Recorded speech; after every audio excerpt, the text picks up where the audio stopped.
ആരാധിക്കുമ്പോൾ വിടുതൽ, ആരാധിക്കുമ്പോൾ സൗഖ്യം, ആരാധിക്കുമ്പോൾ വിടുതൽ, ആരാധിക്കുമ്പോൾ സൗഖ്യം.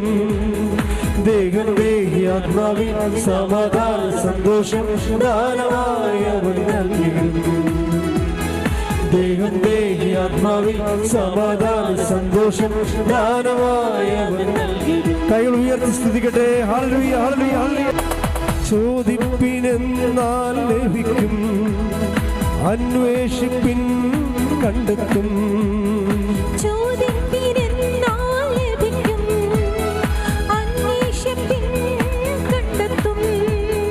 മുട്ടുവിൻ തുറക്കും സ്വർഗത്തിൻ കലവറ പ്രാപിക്കാൻ എത്രയോ നന്മകൾ. മുട്ടുവിൻ തുറക്കും സ്വർഗത്തിൻ കലവറ പ്രാപിക്കാൻ എത്രയോ നന്മകൾ. കൈകൾ ഉയർത്തി പ്രാർത്ഥിക്കാം. ആത്മാവിൽ ആരാധിക്കാൻ കർത്താവേ, നല്ലവൻ അവൻ വല്ലവൻ. പ്രാർത്ഥിക്കാം. ആത്മാവിൽ ആരാധിക്കാൻ കർത്താവേ, നല്ലവൻ അവൻ വല്ലവൻ. വിടുതൽ എന്ന് പ്രാപിക്കാം, വിടുതൽ എന്ന് പ്രാപിക്കാം. ആരാധിക്കുമ്പോൾ വിടുതൽ, ആരാധിക്കുമ്പോൾ സൗഖ്യം, ആരാധിക്കുമ്പോൾ വിടുതൽ, ആരാധിക്കുമ്പോൾ സൗഖ്യം. ദേഹം ദേഹി ആത്മാവിൽ സമാധാന സന്തോഷം ദാനമായ ദേഹം ദേഹി ആത്മാവിൽ സമാധാന സന്തോഷം ദാനമായ സ്തുതിക്കട്ടെ. ഹല്ലേലൂയ, ഹല്ലേലൂയ. പരിശുദ്ധ പരമ ദിവ്യകാരുണ്യത്തിന് ആരാധനയും സ്തുതിയും പുകഴ്ചയും ഉണ്ടായിരിക്കട്ടെ. എൻ്റെ പ്രിയപ്പെട്ടവരെ, ഇന്നലെ നടന്ന ഒരു രസകരമായ സാക്ഷ്യമുണ്ട്. അദ്ദേഹം ഉടമ്പടിയിലല്ല, പക്ഷേ നമുക്ക്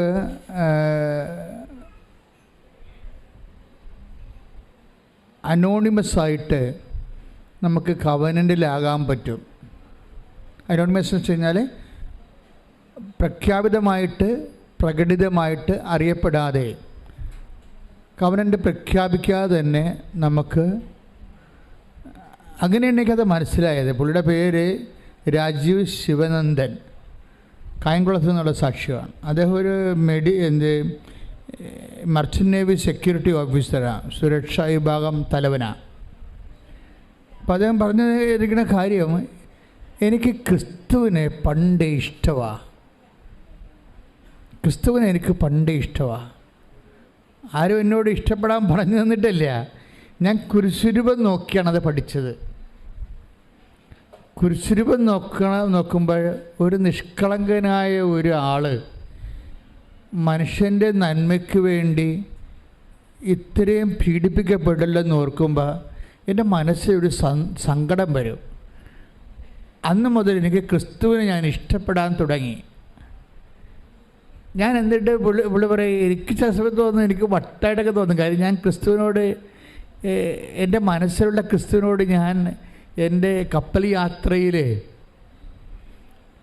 ഘോര സമുദ്രത്തിൽ ഞാൻ ഒറ്റപ്പെട്ടൊക്കെ നിൽക്കുമ്പോൾ, മുകളിൽ ആകാശവും താഴെ കടലുമായിട്ടൊക്കെ നിൽക്കുന്ന സമയത്ത് ഞാനിങ്ങനെ സംസാരിക്കും. ഞാൻ സംസാരിക്കണ എല്ലാം ക്രിസ്തുവിനോടാണ് സംസാരിക്കണത്. അപ്പോൾ ഞാൻ തന്നെ ഓർത്തത്, എന്ത് ഈ ഞങ്ങളൊക്കെ പഠിക്കുന്ന കാലത്ത് അൺനോൺ ക്രൈസ്റ്റ് ഓഫ് ഹിന്ദുയിസം എന്ന് കേട്ടിട്ടുണ്ട്. ബുക്കാണത്, റൈമണ്ട് പണിക്കറിൻ്റെ ഒരു പ്രഖ്യാതമായ പുസ്തകമാണ്. അതായത് ഹൈന്ദവേദികയിലെ അറിയപ്പെടാത്ത ക്രിസ്തു എന്ന്. അപ്പോൾ ഒത്തിരി ഒരു മനുഷ്യർ പ്രഖ്യാപിതമായ റിലിജൻ്റെ ഭാഗമല്ലാതിരിക്കുമ്പോൾ തന്നെ ക്രിസ്തുവിനെ ആരിഷ്ടപ്പെടുന്നുവോ അവർ ക്രിസ്തു ഇഷ്ടപ്പെട്ടിട്ട് ഒരു വല്ലാത്തൊരു സ്നേഹബന്ധം രൂപീകരിക്കാനുള്ള വലിയ സാധ്യതയുണ്ട് ബൈബിളിൽ. ബൈബിൾ മാത്രമല്ല, മനുഷ്യൻ്റെ അനുഭവ ജീവിതത്തിലും. അപ്പോൾ ഈ മനുഷ്യൻ ഇങ്ങനെ ഒരു ദിവസം ഇത്രയും ഒരു ബന്ധം ക്രിസ്തുവായിട്ടുണ്ട്. അദ്ദേഹം ക്രിസ്തു വഴിയാണ് മാതാവിലേക്ക് വന്നത്. നമ്മളൊക്കെ പഠിച്ചു വച്ചിരിക്കുന്നത് അമ്മ വഴി മാതാവിലേക്ക്, അമ്മ വഴി ക്രിസ്തുവിലേക്ക് വരാൻ പറ്റുമെന്നാണ്. ഇത് നേരെ ഡൗണായിട്ടുള്ള നേരെ താഴേക്കുള്ളൊരു സഞ്ചാരമാണ്. അപ്പോൾ ക്രിസ്തുവിനെ ഇഷ്ടപ്പെട്ട് കഴിഞ്ഞതിന് ശേഷം ക്രിസ്തുവിൻ്റെ അമ്മയെ ഇഷ്ടപ്പെട്ടു. അപ്പോൾ അദ്ദേഹത്തിൻ്റെ ഒരു അനുഭവം ഇന്നലെ പറഞ്ഞത് ഇവിടെ നിന്ന് പറഞ്ഞത് എനിക്ക് ഭയങ്കര ഇഷ്ടപ്പെടുന്നത്, അതായത് അദ്ദേഹം ഘോര സമുദ്രത്തിലൊരു മൺസൂൺ ടൈമാണ്. മൺസൂൺ ടൈം നമുക്കറിയാമല്ലോ, ജൂൺ ജൂലൈ മാസം. അപ്പോൾ ജൂൺ ജൂലൈ മാസത്തിൽ അദ്ദേഹത്തിൻ്റെ ബിസിനസ് നേവിയാണ്, മർച്ചൻ്റ് നേവി. അതിൻ്റെ ഷിപ്പ് പോകേണ്ടത് തെക്ക് പടിഞ്ഞാറോട്ടാണ് പോകേണ്ടത്. തെക്ക് പടിഞ്ഞാറോട്ട് അങ്ങനെ പോകാൻ പറ്റത്തില്ല ശരിക്കും പറഞ്ഞാൽ. തെക്ക് പടിഞ്ഞാറെന്നല്ല മൺസൂൺ വരണത്. അപ്പോൾ വലിയ തിരകൾ ഉയർന്ന് പൊങ്ങിയിട്ട് കപ്പലിന് സഞ്ചരിക്കാൻ പറ്റാതെ വരും. പക്ഷേ ആ ചാർട്ടേഡായിട്ടുള്ള ഒരു ബിസിനസ് ആയത് കാരണം പോകാതിരിക്കാനും പറ്റിയില്ല. ഇപ്പം നമ്മുടെ ജീവിതത്തിൽ ഇങ്ങനെ സംഭവിക്കുവേ, നമുക്കറിയാം പോയാൽ അപകടമാണ്, പക്ഷെ നമുക്ക് പോകാതിരിക്കാൻ പറ്റത്തില്ല. ഇങ്ങനെ ഒരു ത്രിസംഗുവിൽ നമ്മൾ ചെന്ന് ചാടും. ഈ ത്രിസംഗുവിൽ ചെന്ന് ചാടിയാലും ക്രിസ്തു തന്നെയാണ് നമുക്കൊരു പരിഹാരം. എന്താ കാര്യം വെച്ച് കഴിഞ്ഞാൽ, ക്രിസ്തു, ഞാൻ എപ്പോഴും നിങ്ങൾ പറയുന്ന ഉടമ്പടിയുടെ ഏറ്റവും ശക്തമായ വചനമാണ് ക്രിസ്തു എല്ലാമാണെന്നുള്ളത്. അതായത് സർവ്വസാധ്യതകളിങ്ങനെ അതായത് ഒരു കോടി ജന്മാന്തരങ്ങളിലൂടെ കടന്നു പോകുമ്പോഴും ഓരോ മനുഷ്യരും ഉണ്ടാകുന്ന ഓരോ സാധ്യതയ്ക്കും അവസ്ഥകൾക്കും ക്രിസ്തു മറുപടിയാണ്. കൈയിടിച്ച് കർത്താവ് ഹല്ലേലൂയ. പരിശുദ്ധ പരമദിവ്യകാരുണ്യത്തിന് അദ്ദേഹം പറയണത്, ഞങ്ങൾ 23 പേരുണ്ട് ഷിപ്പിലെ. ഞങ്ങൾ തെക്ക് പടിഞ്ഞോട്ട് സഞ്ചരിക്കുമ്പോൾ പെട്ടെന്ന് കടലിങ്ങനെ മല പോലെ ഇങ്ങനെ കപ്പലിന് മുകളിൽ ഉയർന്നു വരികയാണ്. നിങ്ങൾക്കറിയാമല്ലേ, കപ്പലിന് മേലെ മല ഉയർന്നു വന്ന് നമ്മളതിൻ്റെ യൂട്യൂബിൽ അത്തരം വീഡിയോസ് കിടപ്പുണ്ട്. എന്ന് വെച്ച് കഴിഞ്ഞാൽ മല പോലെ ഇങ്ങനെ ഉരുണ്ട് വരും. അപ്പം നമ്മൾ ഈ കപ്പലും അതുപോലെ തന്നെ മലയുടെ മുകളിലേക്ക് ഇങ്ങനെ ജലത്തിൻ്റെ മലയുടെ മുകളിലേക്ക് പോയിട്ട് ആ മല പെട്ടെന്ന് പുറകിലേക്ക് പതിഞ്ഞു പോകുമ്പോൾ പെട്ടോ എന്ന് പറഞ്ഞ് കപ്പൽ താഴേക്ക് വീഴും, ചിലപ്പോൾ കണ്ടിച്ചും പോകും. അപ്പോൾ ഒത്തിരി കടൽ പരിചയമുള്ള ക്യാപ്റ്റൻ ഉൾപ്പെടെയുള്ള ഒത്തിരി ആൾക്കാർ ഞങ്ങളുണ്ട്. പക്ഷെ ഞങ്ങൾക്ക് എല്ലാവരുടെയും മനസ്സ് കിടുകിടുത്തു പോയി, ഇതിൽ നിന്ന് രക്ഷപ്പെടുകയില്ലെന്ന് തോന്നി. കാര്യം പിന്നീട് അവിചാരിതമായിട്ട് വലിയൊരു കടൽത്താരിലേക്കാണ് ഞങ്ങൾ പോണത്. അത് ഇൻസ്റ്റൻ്റായിട്ട് അവിടെ ഉണ്ടായതാണ്, പണ്ടുണ്ടായിരുന്നതല്ല. ജിയോഗ്രഫിക്കൽ മാപ്പ് നോക്കുമ്പോൾ, ഓഷ്യൻ മാപ്പ് നോക്കുമ്പോൾ അവർക്ക് ചുഴികൾ എവിടെയാണ് എന്നൊക്കെ കൃത്യമായിട്ട് നേരത്തെ അറിയാൻ പറ്റും. നമ്മുടെ ഗൂഗിൾ ചെയ്ത പോലെ, ഗൂഗിൾ നമുക്ക് ഗൈഡ് ചെയ്ത് വരത്തില്ല. അതുപോലെ കടലിലും ചുഴികൾ സ്ഥിരമായിട്ടുള്ള സ്ഥലങ്ങളുണ്ട്.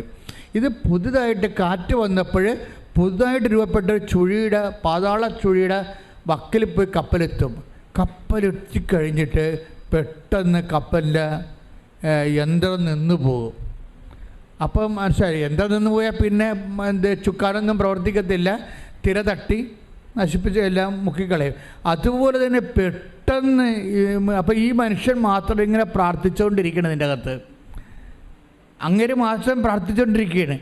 അപ്പോഴാദ്യമായിട്ട് ചങ്ക കൊണ്ടിട്ട് പെട്ടെന്ന് ഇങ്ങനെ ഇരുട്ട് കയറി ചുറ്റിനും. അപ്പം മനസ്സിലായി മുങ്ങിപ്പോയി കപ്പലെന്ന്, ഈ വെള്ളത്തിൻ്റെ അടിയിലാണ് തങ്ങളെന്ന് മനസ്സിലായി. അപ്പം ഞാൻ പോവുകയാണ്, അദ്ദേഹം കരയുന്നുണ്ട്, ഞാൻ പോവുകയാണ് മാതാവേ എന്ന് പറഞ്ഞ്. അപ്പോൾ മാതാവെന്നെ വിളിച്ചത്, ഞാൻ പോവുകയാണ് മാതാവേ എന്ന് പറഞ്ഞ് ഒറ്റ കരച്ചിൽ.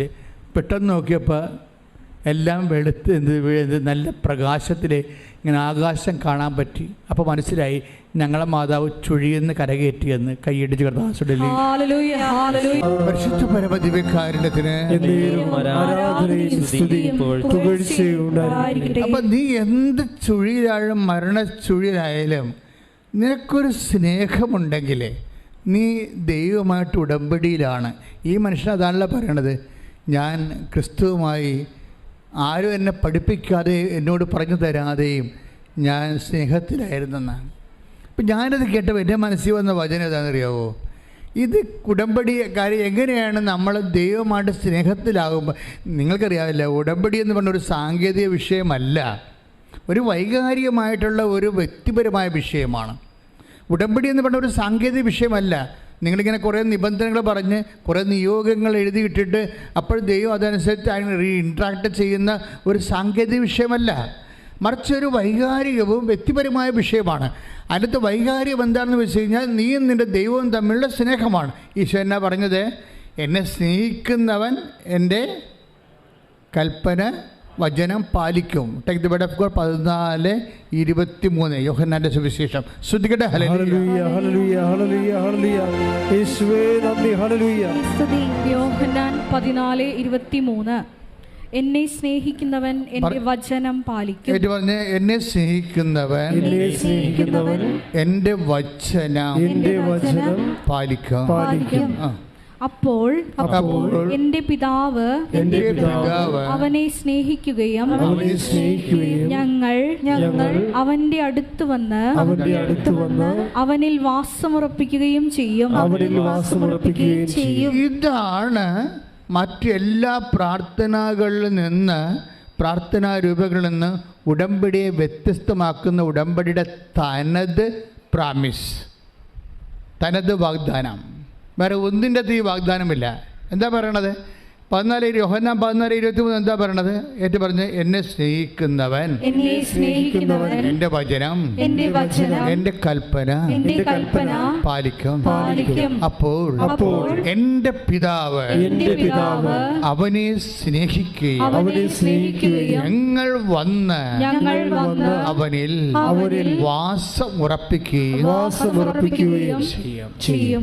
പ്രസൻസാണ് അവിടെ പറയണത്. അതാണ് സാന്നിധ്യം എന്ന് പറയണത്.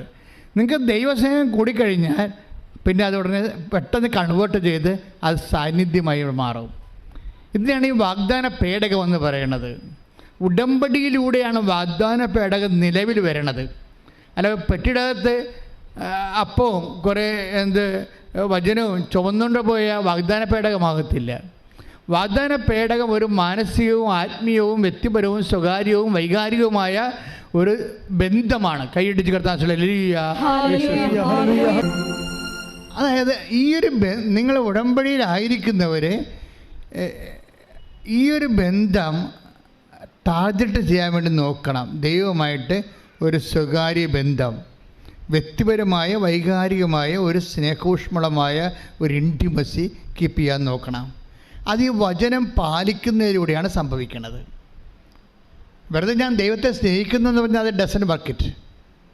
മറിച്ച് വചനം പാലിക്കണമെങ്കിൽ എന്താ സംഭവിക്കണം? ഈശോ പറഞ്ഞു എന്നെ സ്നേഹിക്കുന്നവൻ പറഞ്ഞേ എൻ്റെ വചനം പാലിക്കും. അപ്പോൾ വചനം പാലിക്കും എന്ന് പറയുമ്പോൾ നിങ്ങൾക്ക് വേണമെങ്കിൽ അതായത് കഴിഞ്ഞ ദിവസങ്ങളിൽ ഒരു സംഭവം ഉണ്ടായി. ഒരു മോള് അവൾ എൻ്റെ അടുത്ത് ഒരു ചീട്ട് തന്നത്. ഞാൻ എവിടെ നിൽക്കുമ്പോൾ എല്ലാവരും അച്ഛനെ കാണാൻ വരുമല്ലോ, എമർജൻസി ഉള്ള ആൾക്കാരെ കാണാൻ വരുമ്പോൾ അവിടെ സ്ലിപ്പ് എഴുതിയിട്ടുണ്ടാവും അല്ലേ? നിങ്ങൾക്ക് ആ ഓഫീസിൽ നിന്ന് നിങ്ങളുടെ വിഷയം സീരിയസ് ആണെന്ന് കാണിക്കുന്ന അതിൻ്റെ രേഖകളും എഴുതി കൊടുക്കുമ്പോൾ ഓഫീസിൽ നിന്ന് എഴുതി വിടും. എന്താണ്?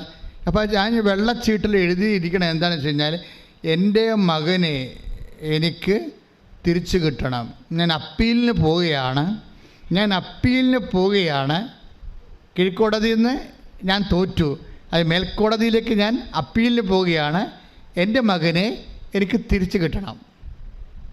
അപ്പം ഞാനിത് വായിച്ചപ്പോൾ അപ്പോൾ ഈശോ പറയുന്നുണ്ട് എന്തോ പന്തികേടിൻ്റെ ഉണ്ടെന്ന് എന്നോട് പറയുന്നുണ്ട്.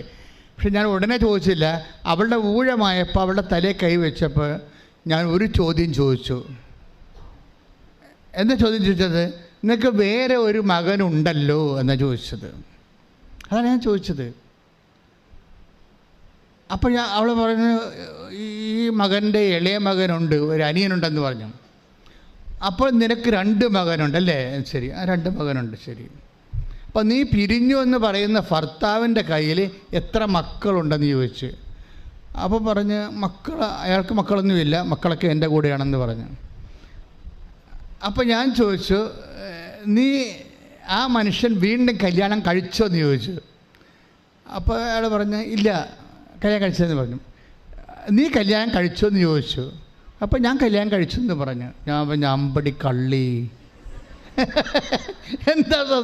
അപ്പോൾ ഞാൻ പറഞ്ഞു നിന്നെ കെട്ടിയത് കൊണ്ട് ആ മനുഷ്യൻ്റെ ജീവിതം വഴിയാധാരമായി അല്ലേ? ഇവിടുത്തെ ഈ രാജ്യത്തിന് നിയമം പറഞ്ഞിരിക്കുന്നത് എന്താണ്? മൂത്ത മകൻ അവന് അപ്പൻ്റെ കൂടെ പോകാൻ ഇഷ്ടമുണ്ട്. കോടതി അവൻ ധരിപ്പിച്ചു. അപ്പം നിയമപരമായിട്ട് പോകാം. ഇവൾ വിടത്തില്ല. ഇവൾ ഹൈക്കോടതി പോവുകയാണ്. അപ്പോൾ ആ മനുഷ്യൻ്റെ ജീവിതം നശിപ്പിക്കുകയാണ്. ആ മനുഷ്യനെ വഴിയാതെ ഗതികിട്ട പ്രേതമാക്കി മാറ്റിയിട്ട് ഇവൾ വീണ്ടും കല്യാണം കഴിച്ച് അയാളുടെ 2 കുഞ്ഞുങ്ങളെ അടിച്ചെടുത്ത്. മനസ്സിലായില്ലേ? ഇപ്പം എന്താ ഞാൻ പറഞ്ഞത്, ഒരു കുഞ്ഞിനെയും കൊടുത്തില്ല എന്നുണ്ടെങ്കിൽ ഞാൻ ഒരു കാര്യം നിന്നോട് ഞാൻ രഹസ്യം പറഞ്ഞാന്ന് പറഞ്ഞാൽ അവളുടെ ചെവിയിൽ രഹസ്യം പറഞ്ഞു കൊടുത്തിട്ടുണ്ട്. നിൻ്റെ അന്ത്യം നീ അടിച്ചു മാറ്റാൻ പോകുന്ന കുഞ്ഞിലൂടെ ആയിരിക്കുമെന്ന്. വേറെ എന്താ രഹസ്യം? വളരെ ആത്മാർത്ഥമായിട്ട് വളരെ മധുരമായ ഒരു രഹസ്യം. പോരെ? പണിയായില്ലേ? അത് സ്നേഹമില്ല. ഉടമ്പടിയെപ്പോലും ആൾക്കാർ അവരുടെ സ്വാർത്ഥമായ കാര്യങ്ങൾ നേടാൻ വേണ്ടി എടുക്കുമ്പോഴെന്താ പ്രശ്നം? എങ്ങനെയാണ് ദൈവം വസിക്കണത്? കർത്താവ് എന്ത്? ഇങ്ങനെ ഒന്നും രക്ഷപ്പെട്ടു പോകാൻ പറ്റത്തില്ല മക്കളെ. നിങ്ങൾ വിചാരിക്കണേ എന്തെങ്കിലും കൊണ്ടുവന്ന് എഴുതിയിടുമ്പോൾ എല്ലാം ഓക്കെ ആവുന്ന, എല്ലാം പോക്കാകേ ഉള്ളൂ. എന്താ കാര്യം വെച്ച് കഴിഞ്ഞാൽ നിങ്ങൾ ചിന്തിക്കണം, ഇത് സ്നേഹത്തിന് നിരക്കണതാണോ, ഇത് ദൈവത്തിന് നിരക്കണതാണോ എന്ന് നിങ്ങൾ ചിന്തിക്കണം. ദൈവത്തിന് നിരക്കാത്തൊരു കാര്യം ദൈവത്തോട് ചോദിച്ചാൽ ഇവിടെ വെറുതെ ഉടമ്പടി എടുത്ത് പണി മേടിച്ച പോലെയാകും. കാര്യം നീ എന്തുമാത്രം ദുഷ്ടയാണ്, എന്തുമാത്രം ദുഷ്ടനാണെന്ന് ദൈവത്തിന് പ്രഖ്യാപിതമായി തെളിവ് കൊടുക്കുകയാണ്.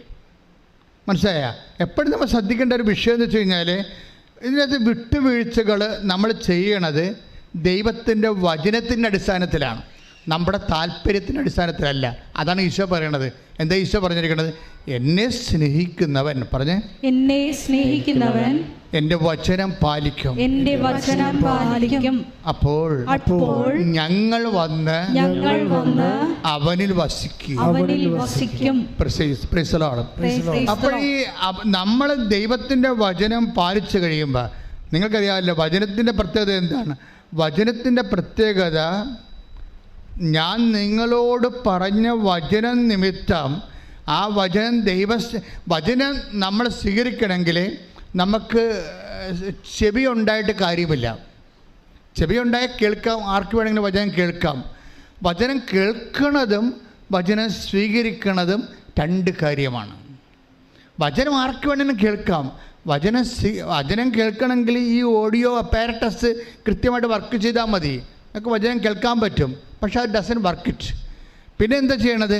വചനം സ്വീകരിക്കണത് എങ്ങനെയാണ്? ഈശോ പറഞ്ഞത്, എന്നെ സ്നേഹിക്കുന്നവൻ, പറഞ്ഞേ, എന്നെ സ്നേഹിക്കുന്നവൻ എൻ്റെ വചനം സ്വീകരിക്കും. അപ്പോൾ ആദ്യം ഇത് ബേസിക് എന്താണ്? ഇതിൻ്റെ ദൈവത്തെ സ്നേഹിക്കുകയാണ്. ദൈവത്തെ സ്നേഹിക്കുക എന്ന് വെച്ച് കഴിഞ്ഞാൽ അതിൻ്റെ അർത്ഥം സ്വർഗം വരെ, നിത്യത വരെ ദൈവത്തെ സ്നേഹിക്കുകയാണ്. അല്ലാതെ ഒരു പ്രത്യേക ഇൻസിഡൻറ്റിന് വേണ്ടി ദൈവത്തെ സ്നേഹിക്കുകയല്ല.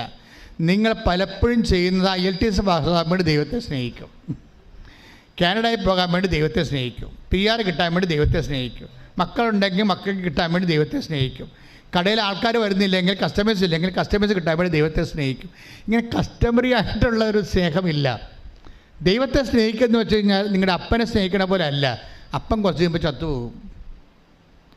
അമ്മയെ സ്നേഹിക്കണ പോലെ അല്ല, അമ്മയും കുറച്ച് കഴിയുമ്പോൾ ചത്തുപോകും. ഭാര്യയെ സ്നേഹിക്കണ പോലെ അല്ല, ഭാര്യ കുറച്ച് കഴിയുമ്പോൾ ചത്തുപോകും. അല്ലെങ്കിൽ ഭർത്താവ് കുറച്ച് കഴിയുമ്പോൾ ചത്തുപോകും. നിത്യമായ ഒരു വ്യക്തിയുമായിട്ടാണ് നിങ്ങൾ സ്നേഹിക്കണമെന്ന് വെച്ച് കഴിഞ്ഞാൽ അതൊരു കാലിക സ്നേഹമല്ല. ദൈവത്തെ സ്നേഹിക്കുക എന്ന് വെച്ചാൽ നിത്യത വരെ സ്നേഹിക്കുന്നതാണ്. Praise the Lord. പ്രാർത്ഥിക്കുക. കർത്താവായ ദൈവമേ, അങ്ങയെ സ്നേഹിക്കുന്നത് നിത്യത വരെയുള്ള എൻ്റെ ജീവിതത്തെ സ്വാധീനിക്കുന്ന വിഷയമായി ഉടമ്പടിയിലൂടെ തിരിച്ചറിഞ്ഞതിലെ ഞാൻ അങ്ങേക്ക് നന്ദി പറയുന്നു. കർത്താവേ, ഈ വചനങ്ങളുടെ ജീവിതാർത്ഥങ്ങളെ എന്നെ അഭിഷേകമായി ബോധ്യപ്പെടുത്തണമേ. ഇത് ഒരു സീരിയസ് ആയിട്ട് ടാർഗറ്റ് ചെയ്യേണ്ടതാണ്. എന്താണ്?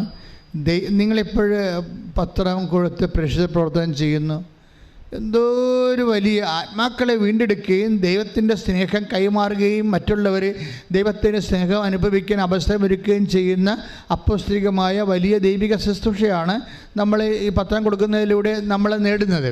പക്ഷെ അതൊക്കെ ചെയ്യുമ്പോൾ ഇങ്ങനെ തലയും ചുരുക്കി, ഈശോ ഇനി എത്ര പത്രമുണ്ട്? ഇനി 16 പത്രമുണ്ടോ? ഇത് എവിടെ കൊടുക്കാനാണെന്ന് പുട്ടിപ്പെണ്ണ നിൻ്റെ കാര്യം തീരുമാനമായി. ഇത് ദൈവസ്നേഹത്തോടെയാണ് ചെയ്യണത്. പ്രേക്ഷിത പ്രവർത്തനങ്ങളെല്ലാം ദൈവസ്നേഹത്തോട് ചെയ്യുമ്പോൾ അതനുസരിച്ച് ആനുപാതികമായിട്ടായിരിക്കും. കാരണം ദൈവത്തിൻ്റെ സാധ്യത നിങ്ങൾക്കറിയാമല്ലോ, അത് ഇന്ന കാര്യമൊന്നുമില്ല. നിൻ്റെ ഏത് സ്വകാര്യമായ അഭിരുചികൾ പോലും ദൈവം മാനിക്കുമെന്നാണ് പറയുന്നത്. അത് സത്യമായ കാര്യമാണ്. സ്വകാര്യമായ അഭിരുചികളെ ചിലപ്പോൾ നമ്മുടെ ഭർത്താവ് മാനിക്കത്തില്ല. പൊടി ഇതൊക്കെ പൊട്ടാൻ തടഞ്ഞുകൊണ്ട് എൻ്റെ അടുത്ത് വരരുതെന്ന് പറയും. അപ്പോൾ ചിലപ്പോൾ ഭാര്യ മാനിക്കത്തില്ല. പക്ഷേ നിൻ്റെ സ്വകാര്യമായ ഇന്നലെ മെനയെന്നൊരു സാക്ഷ്യം ഉണ്ടായി. ആ കുട്ടി പേര് പറഞ്ഞിട്ടില്ല, കാക്കനാടെന്നാ. പക്ഷേ ഇന്ന് ഞാൻ അപ്പ് ചെയ്തിട്ടുണ്ട് ആ സാക്ഷ്യം. ഇവളെ പ്രസവിച്ച് കഴിഞ്ഞപ്പോൾ ആശുപത്രി കിടക്കുകയാണ്. പ്രസവിച്ച് കഴിഞ്ഞപ്പോൾ അവൾക്ക് ഉള്ളിലൊരു കൊതി. അവൾ മാതാവിനോട് എന്നിട്ട് ആ കൊതി പറയും. എന്താ കൊതി എന്ന് വെച്ചാൽ അവൾക്ക് ചൂട് ചോറ് വേണം, അച്ചിങ്ങാത്തോരൻ വേണം. നിങ്ങൾ ചിന്തിച്ച് നോക്കിയേ, കേട്ടാൽ ഇതൊരു വിധം കോമഡിയായിട്ട് തോന്നും. പക്ഷെ നിൻ്റെ കോമഡി പോലും കർത്താവ് മാനിക്കും. ഇതാണ് സ്നേഹമെന്ന് പറയണത്. നിങ്ങൾക്കറിയാമല്ലേ, പ്രസവിച്ചിട്ടുള്ള അമ്മമാർക്ക് എല്ലാം അറിയാം, ഇങ്ങനെ പലതരം കൊതികൾ അവർക്കുണ്ടാവും. അത് സ്വാഭാവികമായും നമ്മുടെ ശരീരത്തിൻ്റെ പ്രത്യേകതയാണ്. അപ്പോൾ പനി പിടിച്ചവർക്കും ഉണ്ടാകും ചില സമയത്ത്. ഇറച്ചിക്കറി വേണം, ചോറ് വേണം എന്നൊക്കെ പറയും. അപ്പോൾ അമ്മമാർക്കിത് അറിയാം. അമ്മമാർ ആ പനിയിൽ നിന്ന് കുഞ്ഞുങ്ങളെ രക്ഷപ്പെടുത്തുന്നത് അമ്മ കുഞ്ഞിനോട് പറയും, ഇത് ഉവ്വ മാറട്ടെ, മണ്ണ് ഇറച്ചിക്കറിയും ചോറ് തരാമെന്ന് തന്നെ പറയും. അതെന്നിട്ടല്ലേ, അത് അമ്മമാർക്ക് അവരുടെ ഒരു വൈബുണ്ട്. പക്ഷേ ഇതെന്ന് വെച്ച് കഴിഞ്ഞാൽ ഇവൾ വേറെ ആരോടും പറഞ്ഞിട്ടില്ല. ഈ പ്രസവക്കിടക്കെ കിടന്ന് മാതാവിനോട് സ്വകാര്യമായി പറഞ്ഞതാണ്, അമ്മ ഇത്തിരി ചൂട് ചോറും ഇത്തിരി അച്ചിങ്ങാത്തോരനും കിട്ടിയിരുന്നെങ്കിൽ നന്നായിരുന്നെന്ന്. ആരോട്? മനസ്സിൽ പറഞ്ഞു. ആരോടാണ്? അമ്മയോട്. പിന്നെ സംഭവിച്ച കാര്യമൊക്കെ കേൾക്കണം, ഞെട്ടിപ്പോവും. ഒരു 2 മിനിറ്റ് കഴിഞ്ഞപ്പോൾ വാതിലെ മുട്ടിയപ്പോൾ ഇവിടെ ബൈസ്റ്റാൻഡർ പോയി വാതിലെ നോക്കിയപ്പോൾ ഒരു ചേടത്തി ഒരു പൊതി കൊടുത്തവർക്ക്. ആ പൊതിയും ചുവന്ന് എടുത്തുകൊണ്ട് ഇവളുടെ അടുത്ത് കൊണ്ടുവന്ന് കൊടുത്ത്, നിനക്ക് തരാൻ വേണ്ടി പറഞ്ഞതാണെന്നും പറഞ്ഞ് കൊടുത്ത് ഇത് തുറന്ന് നോക്കിയപ്പോൾ ചൂട് ചോറും അച്ചിങ്ങത്തോരനും. എന്നിട്ട് എന്താ പറഞ്ഞതെന്നറിയാമോ നിങ്ങൾക്ക്? നിങ്ങളോട് പറഞ്ഞത്, ഞാൻ കൃപാസനത്തിൽ നിന്ന് വരികയാണെന്ന് പറഞ്ഞെന്ന്. അതാണ് പ്രശ്നം. നീല സാരി കൊടുത്ത് ആൾ വന്നിരിക്കുകയാണ്, ഞാൻ കൃപാസനത്തിൽ നിന്ന് വരികയാണ്. ഇതാണ് കൃപാസന അമ്മയുടെ നിൻ്റെ സ്വകാര്യമായ അഭിരുചികളെപ്പോലും മാനിക്കുന്ന ദൈവം. ഇത് ഇപ്പോൾ തുടങ്ങിയൊന്നുമല്ല. ഞാൻ ചില സമയത്തൊക്കെ ബൈബിൾ വായിക്കുമ്പോഴേ, നിങ്ങൾ ഐസയ 43 വായിച്ച് നോക്കിയേ. ഐസയ 43 ദൈവം എങ്ങനെയാണ് മനുഷ്യനെ സ്നേഹിക്കണമെന്ന് നമുക്ക് മനസ്സിലാകും. ഐസയ 43:4. അതെ. നീ എനിക്ക് വിലപ്പെട്ടവനും, പറഞ്ഞേ, നീ എനിക്ക് വിലപ്പെട്ടവനും ബഹുമാന്യനും പ്രിയങ്കരനും ആയതുകൊണ്ട് നിനക്ക് പകരമായി മനുഷ്യരെയും നിന്റെ ജീവന് പകരമായി ജനതകളെയും ഞാൻ നൽകുന്നു. 5 വയസ്സുള്ളൂ. ഭയപ്പെടേണ്ട, ഞാൻ നിന്നോട് കൂടെയുണ്ട്. ഇതാണ് പ്രശ്നം. ഇതാണ് പ്രസൻസ് എന്ന് പറയുന്നത്. ഇത് വാഗ്ദാന പേടകം എന്ന് പറയണത്. ഭയപ്പെടേണ്ട. ഇപ്പം ദൈവത്തെ സ്നേഹിക്കുന്നതിൻ്റെ പ്രധാനപ്പെട്ട കാരണം ദൈവം ആദ്യം നമ്മളെ സ്നേഹിക്കുകയാണ്. ഇപ്പം നിങ്ങളിവിടെ പറഞ്ഞില്ലേ, ഇപ്പം ഇന്നലെ ആ രാജീവ് ശിവനന്ദനം പറഞ്ഞത്, ആ മനുഷ്യന് ആദ്യം മുതലേ ദൈവത്തോട് ഒരു സ്നേഹം തോന്നി. ആരെങ്കിലും എന്നോട് പറഞ്ഞു കാണും, അങ്ങനെ എന്നെ വിളിക്കാതെ ഞാനിവിടെ വരത്തില്ലല്ലോ, അപ്പോൾ ദൈവം എന്നെ വിളിച്ചതാണെന്ന് എനിക്ക് ബോധ്യമുണ്ടെന്നൊക്കെയാണ് ഇത് പറയണത് അദ്ദേഹം. അങ്ങനെ കുറേ കാര്യം അദ്ദേഹം പറയുന്നുണ്ട്. പക്ഷേ അപ്പോഴൊക്കെ എൻ്റെ മനസ്സ് വന്ന സംഭവം എന്താണെന്നറിയാമോ? ദൈവം നമ്മളല്ല ഇനിഷ്യേറ്റീവ് എടുക്കണത്, ദൈവമാണ് ആദ്യത്തെ ഇനിഷ്യേറ്റീവ് എടുക്കുന്നത്. നിങ്ങൾ ഇന്ന് കൃപാസനത്തിൽ വന്നിട്ടുണ്ടെങ്കിൽ ദൈവത്തിൻ്റെ വലിയ സ്നേഹത്തിലേക്ക് ദൈവം സ്വകാര്യമായി വ്യക്തിപരമായി നിന്നെ വിളിച്ചിരിക്കുന്നു. കൈയടിച്ച് കർത്താവോട് ഓരോ സബ്ജക്റ്റ് വൈസും ദൈവം പറയുന്ന കാര്യം എന്താണ്? ഇപ്പോൾ കടം കയറി, അപ്പോഴും ദൈവം പറയും, ഭയപ്പെടേണ്ട, ഞാൻ നിൻ്റെ കൂടെയുണ്ട്. രോഗം വന്നു, അപ്പോഴും ദൈവം പറയും എന്താണ്? 43 ഐസയ 43:5, ഭയപ്പെടേണ്ട, ഞാൻ നിൻ്റെ കൂടെയുണ്ട്. അപ്പോൾ ഈ കൂടെയുള്ള ദൈവം പ്രസവക്കിടക്കയിൽ പോലും നമ്മുടെ അഭിരുചിക്ക് വേണ്ടി എന്ത് അറ്റം വരെയും പോകാൻ നിന്നെ സ്നേഹിക്കുന്ന ദൈവം ശരിക്കും പറഞ്ഞാൽ നമ്മളെ സാന്നിധ്യം വാഗ്ദാനം ചെയ്യണത് തൻ്റെ സ്നേഹത്തെ പ്രകടിപ്പിക്കാൻ വേണ്ടിയാണ്. മനുഷ്യന്മാർക്ക് ഒരിക്കലും ദൈവത്തെ സ്നേഹിച്ച് തോൽപ്പിക്കാൻ പറ്റത്തില്ലെന്ന് ഞാൻ പഠിച്ചത് കുരിശുരൂപം നോക്കിയാണ്.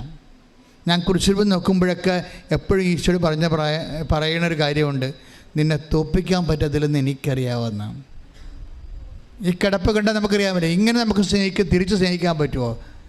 അപ്പം തോൽപ്പിക്കാൻ പറ്റാത്തൊരു സ്നേഹത്തിൻ്റെ സാന്നിധ്യം നിൻ്റെ ജീവിതത്തിൻ്റെ സ്വകാര്യ അവസ്ഥകളിൽ പോലും സംരംഭമാക്കുന്ന ചൈതന്യത്തിൻ്റെ പേരാണ് ക്രിസ്തു. കൈയിടിച്ച് കർത്താൻ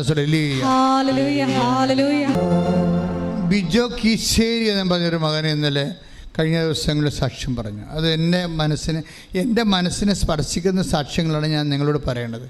ബിജോ കീശേരി എന്നെ പറഞ്ഞു വെച്ചാൽ ഉടമ്പടി എന്താണ് അദ്ദേഹത്തിന് കൊടുത്തതെന്ന് പറയുന്നുണ്ട്. ഉടമ്പടി അദ്ദേഹത്തെ എന്താണ് ആക്കി മാറ്റിയതെന്ന് പറയുന്നുണ്ട്. അത് പറയണത്, ഞാനിപ്പോഴ് പുറത്തിറങ്ങുമ്പോഴൊക്കെ എന്നേക്കാൾ കഷ്ടപ്പെട്ടവരെ ഞാൻ നോക്കും, ശ്രദ്ധിക്കും. പൈസ ഇല്ലാത്തവർ, രോഗികളെ, ആശുപത്രിയിൽ കിടക്കുന്ന വേദനപ്പെടുന്നവരെ, കുടുംബങ്ങളിൽ എന്നോട് പ്രയാസങ്ങൾ പറയുന്നവരെ എല്ലാം ഞാൻ ശ്രദ്ധിക്കാൻ തുടങ്ങി. പക്ഷേ അതൊക്കെ മുമ്പ് അദ്ദേഹം പറയുന്നുണ്ട്, ഉടമ്പടി എടുക്കുന്ന മുമ്പ് എനിക്കൊരു മനസ്സുതി ഉണ്ടായിരുന്നു. ബിജോ പറയണതാണ്, ഉടമ്പടി എടുക്കുന്ന മുമ്പ് എനിക്കൊരു മനസ്സുതി, എന്നെക്കാളും മേൽ ആരൊക്കെ ഉണ്ടെന്ന് ഞാൻ നോക്കും, എന്നിട്ട് ഞാൻ അവരെപ്പോലെ എനിക്കാകുന്നില്ലല്ലോ എന്ന് ഓർത്തൊരു കോമ്പറ്റ് ചെയ്യും മനസ്സുകൊണ്ട്. മനസ്സിലായില്ലേ? ഉടമ്പടി നിങ്ങളുടെ ജീവിതത്തെ രണ്ടായിട്ട് തിരിക്കുന്നുണ്ടെന്ന് ഇപ്പോൾ വ്യക്തമായില്ലേ? ഉടമ്പടി എടുക്കുന്നത് വരെ ഞാൻ ചിന്തിച്ചത്, എത്ര പേര് ഞങ്ങളുടെ കുടുംബത്തിൽ നിന്ന് കാനഡയിൽ പോയി, എത്ര പേർക്ക് എത്ര സെൻറ്റ് സ്ഥലമുണ്ട്, ഞങ്ങൾക്ക് 40 സെൻറ്റ്, എന്നേക്കാൾ സ്ഥലമുള്ള കൂടുതലുണ്ട്. കൊച്ചാപ്പൻ്റെ മകന് 60 സെൻറ്റ്, എൻ്റെ ഭാര്യയുടെ അനിയത്തിൻ്റെ വീട്ടുകാർക്ക് 2 ഏക്കർ. അപ്പോൾ എന്നേക്കാളും മുകളിലുള്ളവരെയാണ് ഞാൻ എപ്പോഴും നോക്കിക്കൊണ്ടിരുന്നത്. ഉടമ്പടി എടുക്കുന്നവരെ എന്നേക്കാളും മുകളിലുള്ളവർ ആരാണ്, അവരൊക്കെ കോമ്പറ്റ് ചെയ്യാൻ വേണ്ടി, അവരൊക്കെ തറ പറ്റിക്കാൻ വേണ്ടി അവരുമാരും ഞാൻ മത്സരത്തിന് സമയം കുറിച്ചുകൊണ്ടൊരു ജീവിതമാണ് എൻ്റേത്. ഉടമ്പടി എടുത്തു കഴിഞ്ഞപ്പോൾ ഞാൻ നോക്കണത് എന്താണ്, ഞാൻ എന്നേക്കാൾ താഴെയുള്ളവരെ എന്തുമാത്രം സഹായിക്കാൻ പറ്റും, അതാണ് വിഷയം. ആ മനുഷ്യൻ്റെ ദൈവസ്നേഹം നിറഞ്ഞപ്പോൾ എന്നേക്കാൾ താഴെയുള്ളവരെന്ന് പറയുന്നത് ആരാണ്? അതെല്ലാം ക്രിസ്തുവായിരിക്കും. മനസ്സിലായില്ലേ? നിന്നേക്കാൾ താഴെ ഉള്ളവരെന്ന് പറഞ്ഞാൽ ആരായിരിക്കും? അത് ക്രിസ്തുവായിരിക്കും. ക്രിസ്തു എപ്പോഴും നിനക്ക് താഴെ ആയിരിക്കും എന്ന് ബൈബിൾ പറയുന്നുണ്ട്. എന്താണ്? ഞാൻ രോഗിയായിരുന്നു, ഞാൻ നഗ്നനായിരുന്നു, ഞാൻ കാരാഗൃഹത്തിലായിരുന്നു, ഞാൻ പരദേശിയായിരുന്നു, നിങ്ങളെനിക്ക് ഭക്ഷണം തന്നു, നിങ്ങളെന്നെ സന്ദർശിച്ചു. കണ്ട? അപ്പോൾ എന്നേക്കാൾ താഴെയുള്ളവർ ആരായിരിക്കും? ക്രിസ്തുവായിരിക്കും. ഈ മനുഷ്യനിപ്പോൾ ബിജു എന്താ പറയണത്? ഞാൻ നേരത്തെ ലോകത്തിൻ്റെ സന്തതിയായിരുന്നു, ജഡിക സന്തതിയായിരുന്നു. അപ്പോൾ എന്നേക്കാൾ മുകളിൽ ആരുണ്ട്, അവനൊക്കെ അടിച്ചിടാൻ എന്താ മാർഗമെന്ന് പറഞ്ഞുകൊണ്ട് ഞാനിങ്ങനെ വടിയും വഴുകയും എടുത്ത് അമ്പും വില്ലും എടുത്ത് നടക്കിയിരുന്നു. ഇപ്പോൾ ഞാൻ താറി എന്ത് ചെയ്ത്, എന്നേക്കാൾ താഴെയുള്ളവർ ഞാൻ ദൈവത്തിൻ്റെ മുഖച്ഛായ കണ്ടുകൊണ്ട് നോക്കാൻ തുടങ്ങി, ശുശ്രൂഷിക്കാൻ തുടങ്ങി, അവർക്ക് പങ്കുവെക്കാൻ തുടങ്ങി. ഞാൻ തന്നെ ക്രിസ്തുവിനെ തേടി അലയാൻ തുടങ്ങി. ഉടമ്പടി നിന്നെ ക്രിസ്തുവിനെ അന്വേഷിച്ചുള്ളൊരു യാത്രയാക്കി മാറ്റും. കൈയിടിച്ച് കർത്താവേ.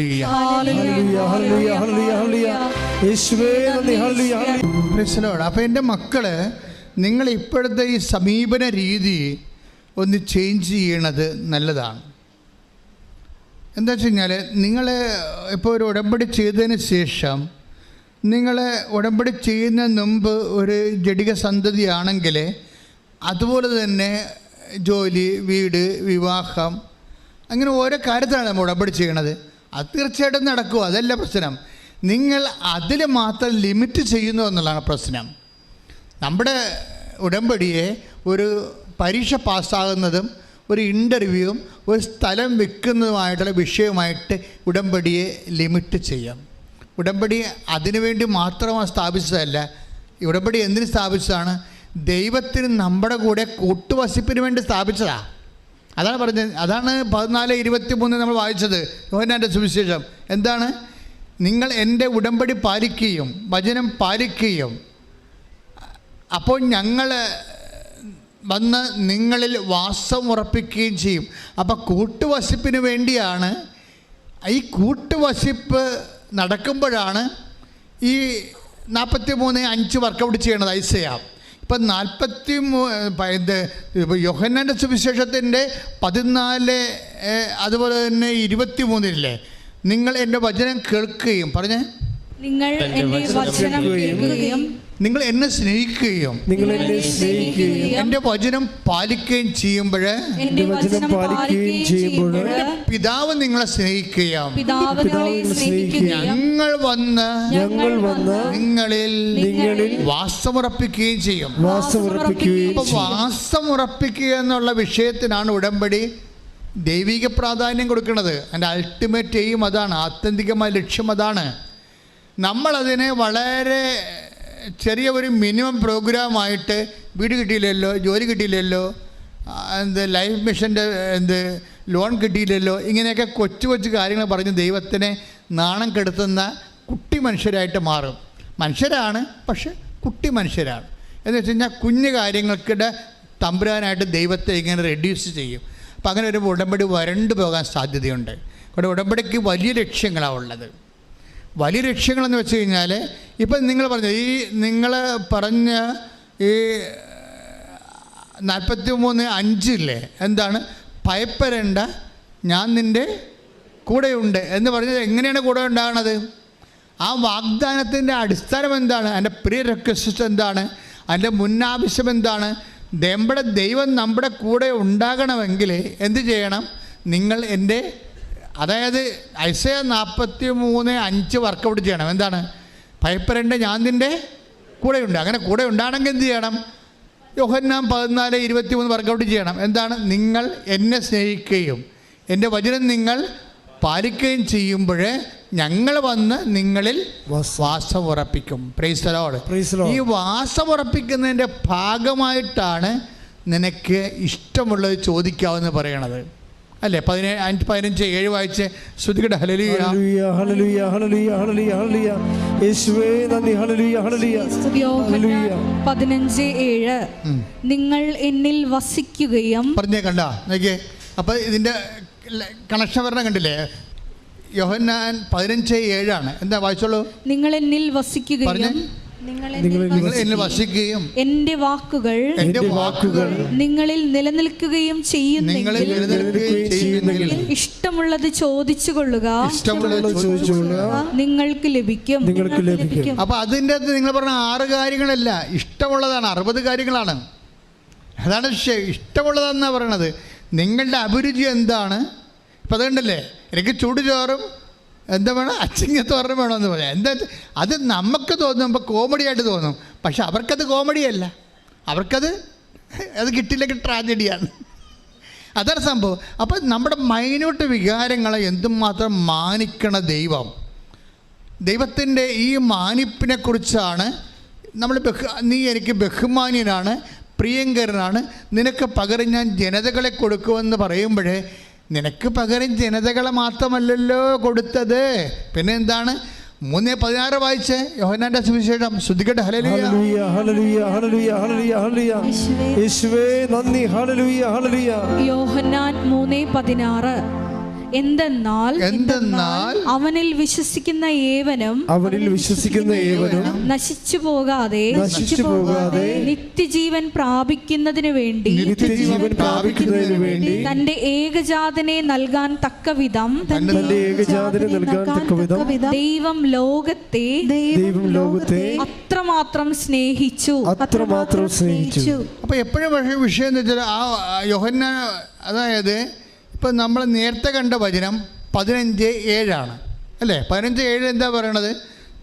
നിങ്ങൾ എൻ്റെ വചനം പാലിക്കുകയും 15:7 യോഹന്നാൻ. ഹല്ലേലൂയ ഹല്ലേലൂയ ഹല്ലേലൂയ. എന്നിൽ വസിക്കുകയും നിങ്ങൾ പറഞ്ഞേ, നിങ്ങൾ എന്നിൽ വസിക്കുകയും എൻ്റെ വാക്കുകൾ നിങ്ങളിൽ നിലനിൽക്കുകയും ചെയ്താൽ ഇഷ്ടമുള്ളത് ചോദിച്ചു കൊള്ളുക, നിങ്ങൾക്ക് ലഭിക്കും. അപ്പോൾ ഈ ഒരു ലെവലിലേക്ക് വന്നാൽ പിന്നീട് നിങ്ങൾ സേഫായി. അത് കാരണം ദൈവം നിങ്ങൾക്ക് ഇഷ്ടമുള്ളത് തരും. കാര്യം ഇഷ്ടമുള്ളത് തന്നാൽ നിങ്ങൾ നശിക്കത്തില്ലെന്ന് ദൈവത്തിന് അറിയാം. എന്താ കാര്യം? നിങ്ങൾ വചനത്തിൽ നിലനിൽക്കുന്ന ആളാണ്. ഈ വചനത്തിൽ ചില ആൾക്കാർ ടെമ്പററി ആയിട്ട് നിലനിൽക്കത്തുള്ളൂ. ഇന്നലെ ഒരു ചേട്ടത്തി ഒരു നേഴ്സ് സാക്ഷ്യം പറഞ്ഞു. സാക്ഷ്യം എന്താ പറഞ്ഞതെന്ന് വെച്ച് കഴിഞ്ഞാൽ അവർക്ക് വീടുമില്ല, കുടിയുമില്ല, ഭയങ്കര സങ്കടപ്പെട്ട ജീവിതമായിരുന്നു. അപ്പോൾ അതിനുശേഷം അവരൊന്ന് ഉടമ്പടി ചെയ്ത് ട്രിവാൻഡ്രത്ത് നിന്ന് കുഞ്ഞു വീടാണ് അവർക്ക് ഉണ്ടായിരുന്നത്. അവിടെ പെൺമക്കളൊക്കെ വലുതായി വന്നപ്പോൾ അവർക്ക് ഭയങ്കര വീർപ്പുമുട്ടലായി. കുഞ്ഞുങ്ങളീ കുഞ്ഞു വീട്ടിൽ താമസിക്കാൻ ഭയങ്കര അസൗകര്യമായി. അപ്പം മാതാവിനോട് പറഞ്ഞ് എനിക്കൊരു വീട് തന്നെ, എൻ്റെ കുഞ്ഞുങ്ങളൊക്കെ വലുതായി വരികയാണ്, അപ്പം ഞങ്ങൾക്കൊന്ന് പെരുമാറാൻ പറ്റുന്ന രീതിയിലൊരു വീട് തരണമെന്ന് പറഞ്ഞ് പോയി. ഒരു 6 മാസത്തിനുള്ളിൽ തന്നെ അവൾ വിചാരിച്ചതിനേക്കാളും നല്ല വീടൊക്കെ കിട്ടും. പക്ഷേ എന്നാ പ്രശ്നം വെച്ച് കഴിഞ്ഞാൽ അവളുടെ ഭർത്താവിന് അസുഖം ഉണ്ടായി, അതും മാറും. ഇതെല്ലാം മാറിക്കഴിഞ്ഞതിന് ശേഷം പിന്നെ പുള്ളി ഉടമ്പടി മറന്നു പോകും. അതാണ് സംഭവം. ഉടമ്പടി മറന്നു പോകും.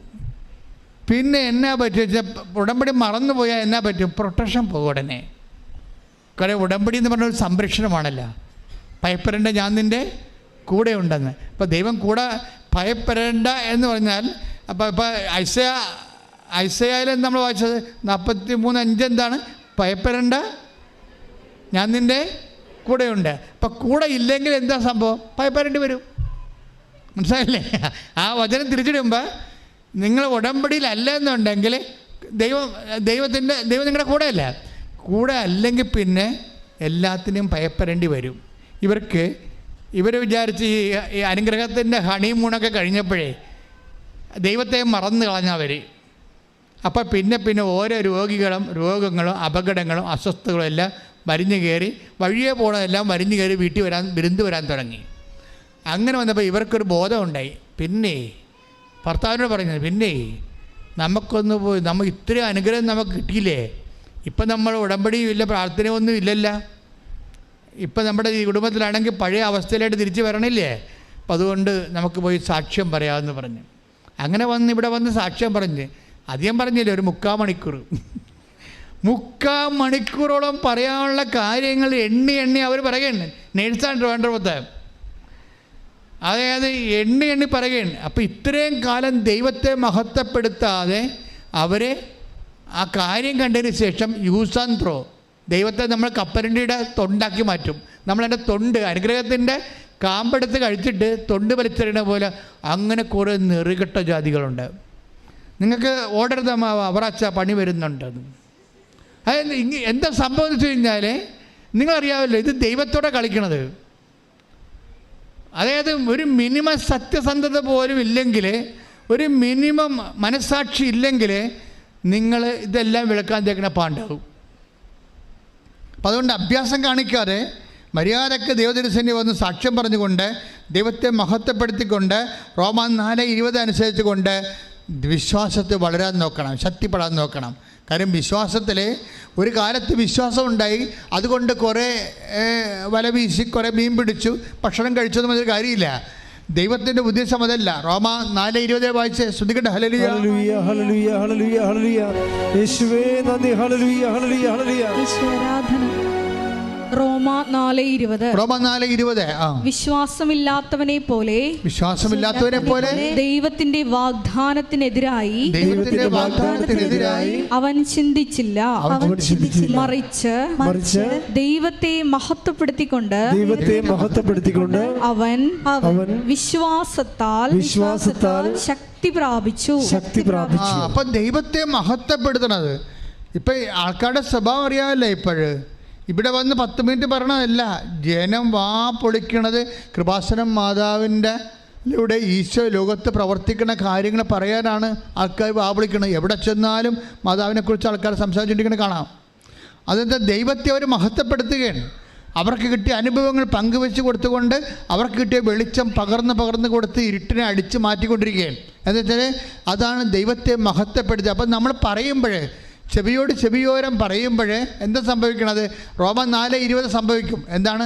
ദൈവത്തെ മഹത്വപ്പെടുത്തിക്കൊണ്ട്, പറഞ്ഞോളൂ, ദൈവത്തെ മഹത്വപ്പെടുത്തിക്കൊണ്ട് അവർ വിശ്വാസത്തിൽ ശക്തി പ്രാപിച്ചു.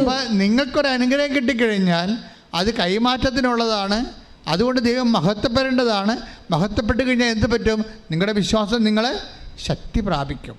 വിശ്വാസത്തിന് എന്തുമാത്രം ശക്തി പ്രാപിക്കാൻ പറ്റുമെന്ന് എനിക്ക് പോലും എന്നെ ഇതുവരെ മനസ്സിലായിട്ടില്ല. അതൊരു നിരന്തരമായ വലിയൊരു പാഠ്യപദ്ധതിയാണ്. അന്ത്യം വരെ നമുക്ക് വിശ്വാസത്തിൻ്റെ അകത്ത് ശക്തി പ്രാപിച്ചുകൊണ്ടിരിക്കും നമ്മൾ. കാരണം വിശ്വാസം അങ്ങനെയാണ്. നമുക്കൊരു പഠിക്കണവർക്കാണെങ്കിൽ പോലും നമുക്കൊരു ഡോക്ടറെ കിട്ടിക്കഴിഞ്ഞാൽ ഒരു പരിധി വരെ അവിടെ ചെന്ന് അവസാനിക്കുമെന്ന് നോക്കാം. ഇത് അങ്ങനെയല്ല. വിശ്വാസത്തെ പഠന പാഠ്യപദ്ധ വിഷയമാക്കി കഴിഞ്ഞാൽ അതിന് അറ്റവും അറുതിയുമില്ലാത്ത അപാരതയാണ് ഉണ്ടാകുന്നത്. അത്രയും, അതായത് നമുക്ക് ദൈവം അനുഗ്രഹങ്ങൾ തന്നുകൊണ്ടേയിരിക്കും. നമ്മൾ സാക്ഷ്യം പറഞ്ഞുകൊണ്ടേയിരിക്കും. നമ്മളെ സുവിശേഷം പകർന്നുകൊണ്ടേയിരിക്കും. ദൈവത്തെ മഹത്വപ്പെടുത്തിക്കൊണ്ടേയിരിക്കും. വിശ്വാസത്തെ ശക്തിപ്പെട്ടുകൊണ്ടേയിരിക്കും. ശ്രദ്ധിക്കട്ടെ.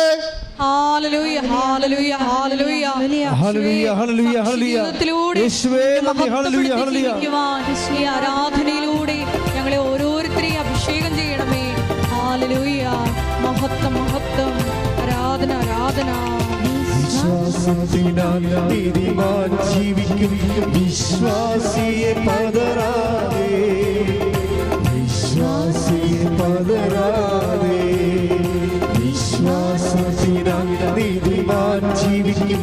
വിശ്വാസിയെ പതറാതെ, വിശ്വാസിയെ പതറാതെ.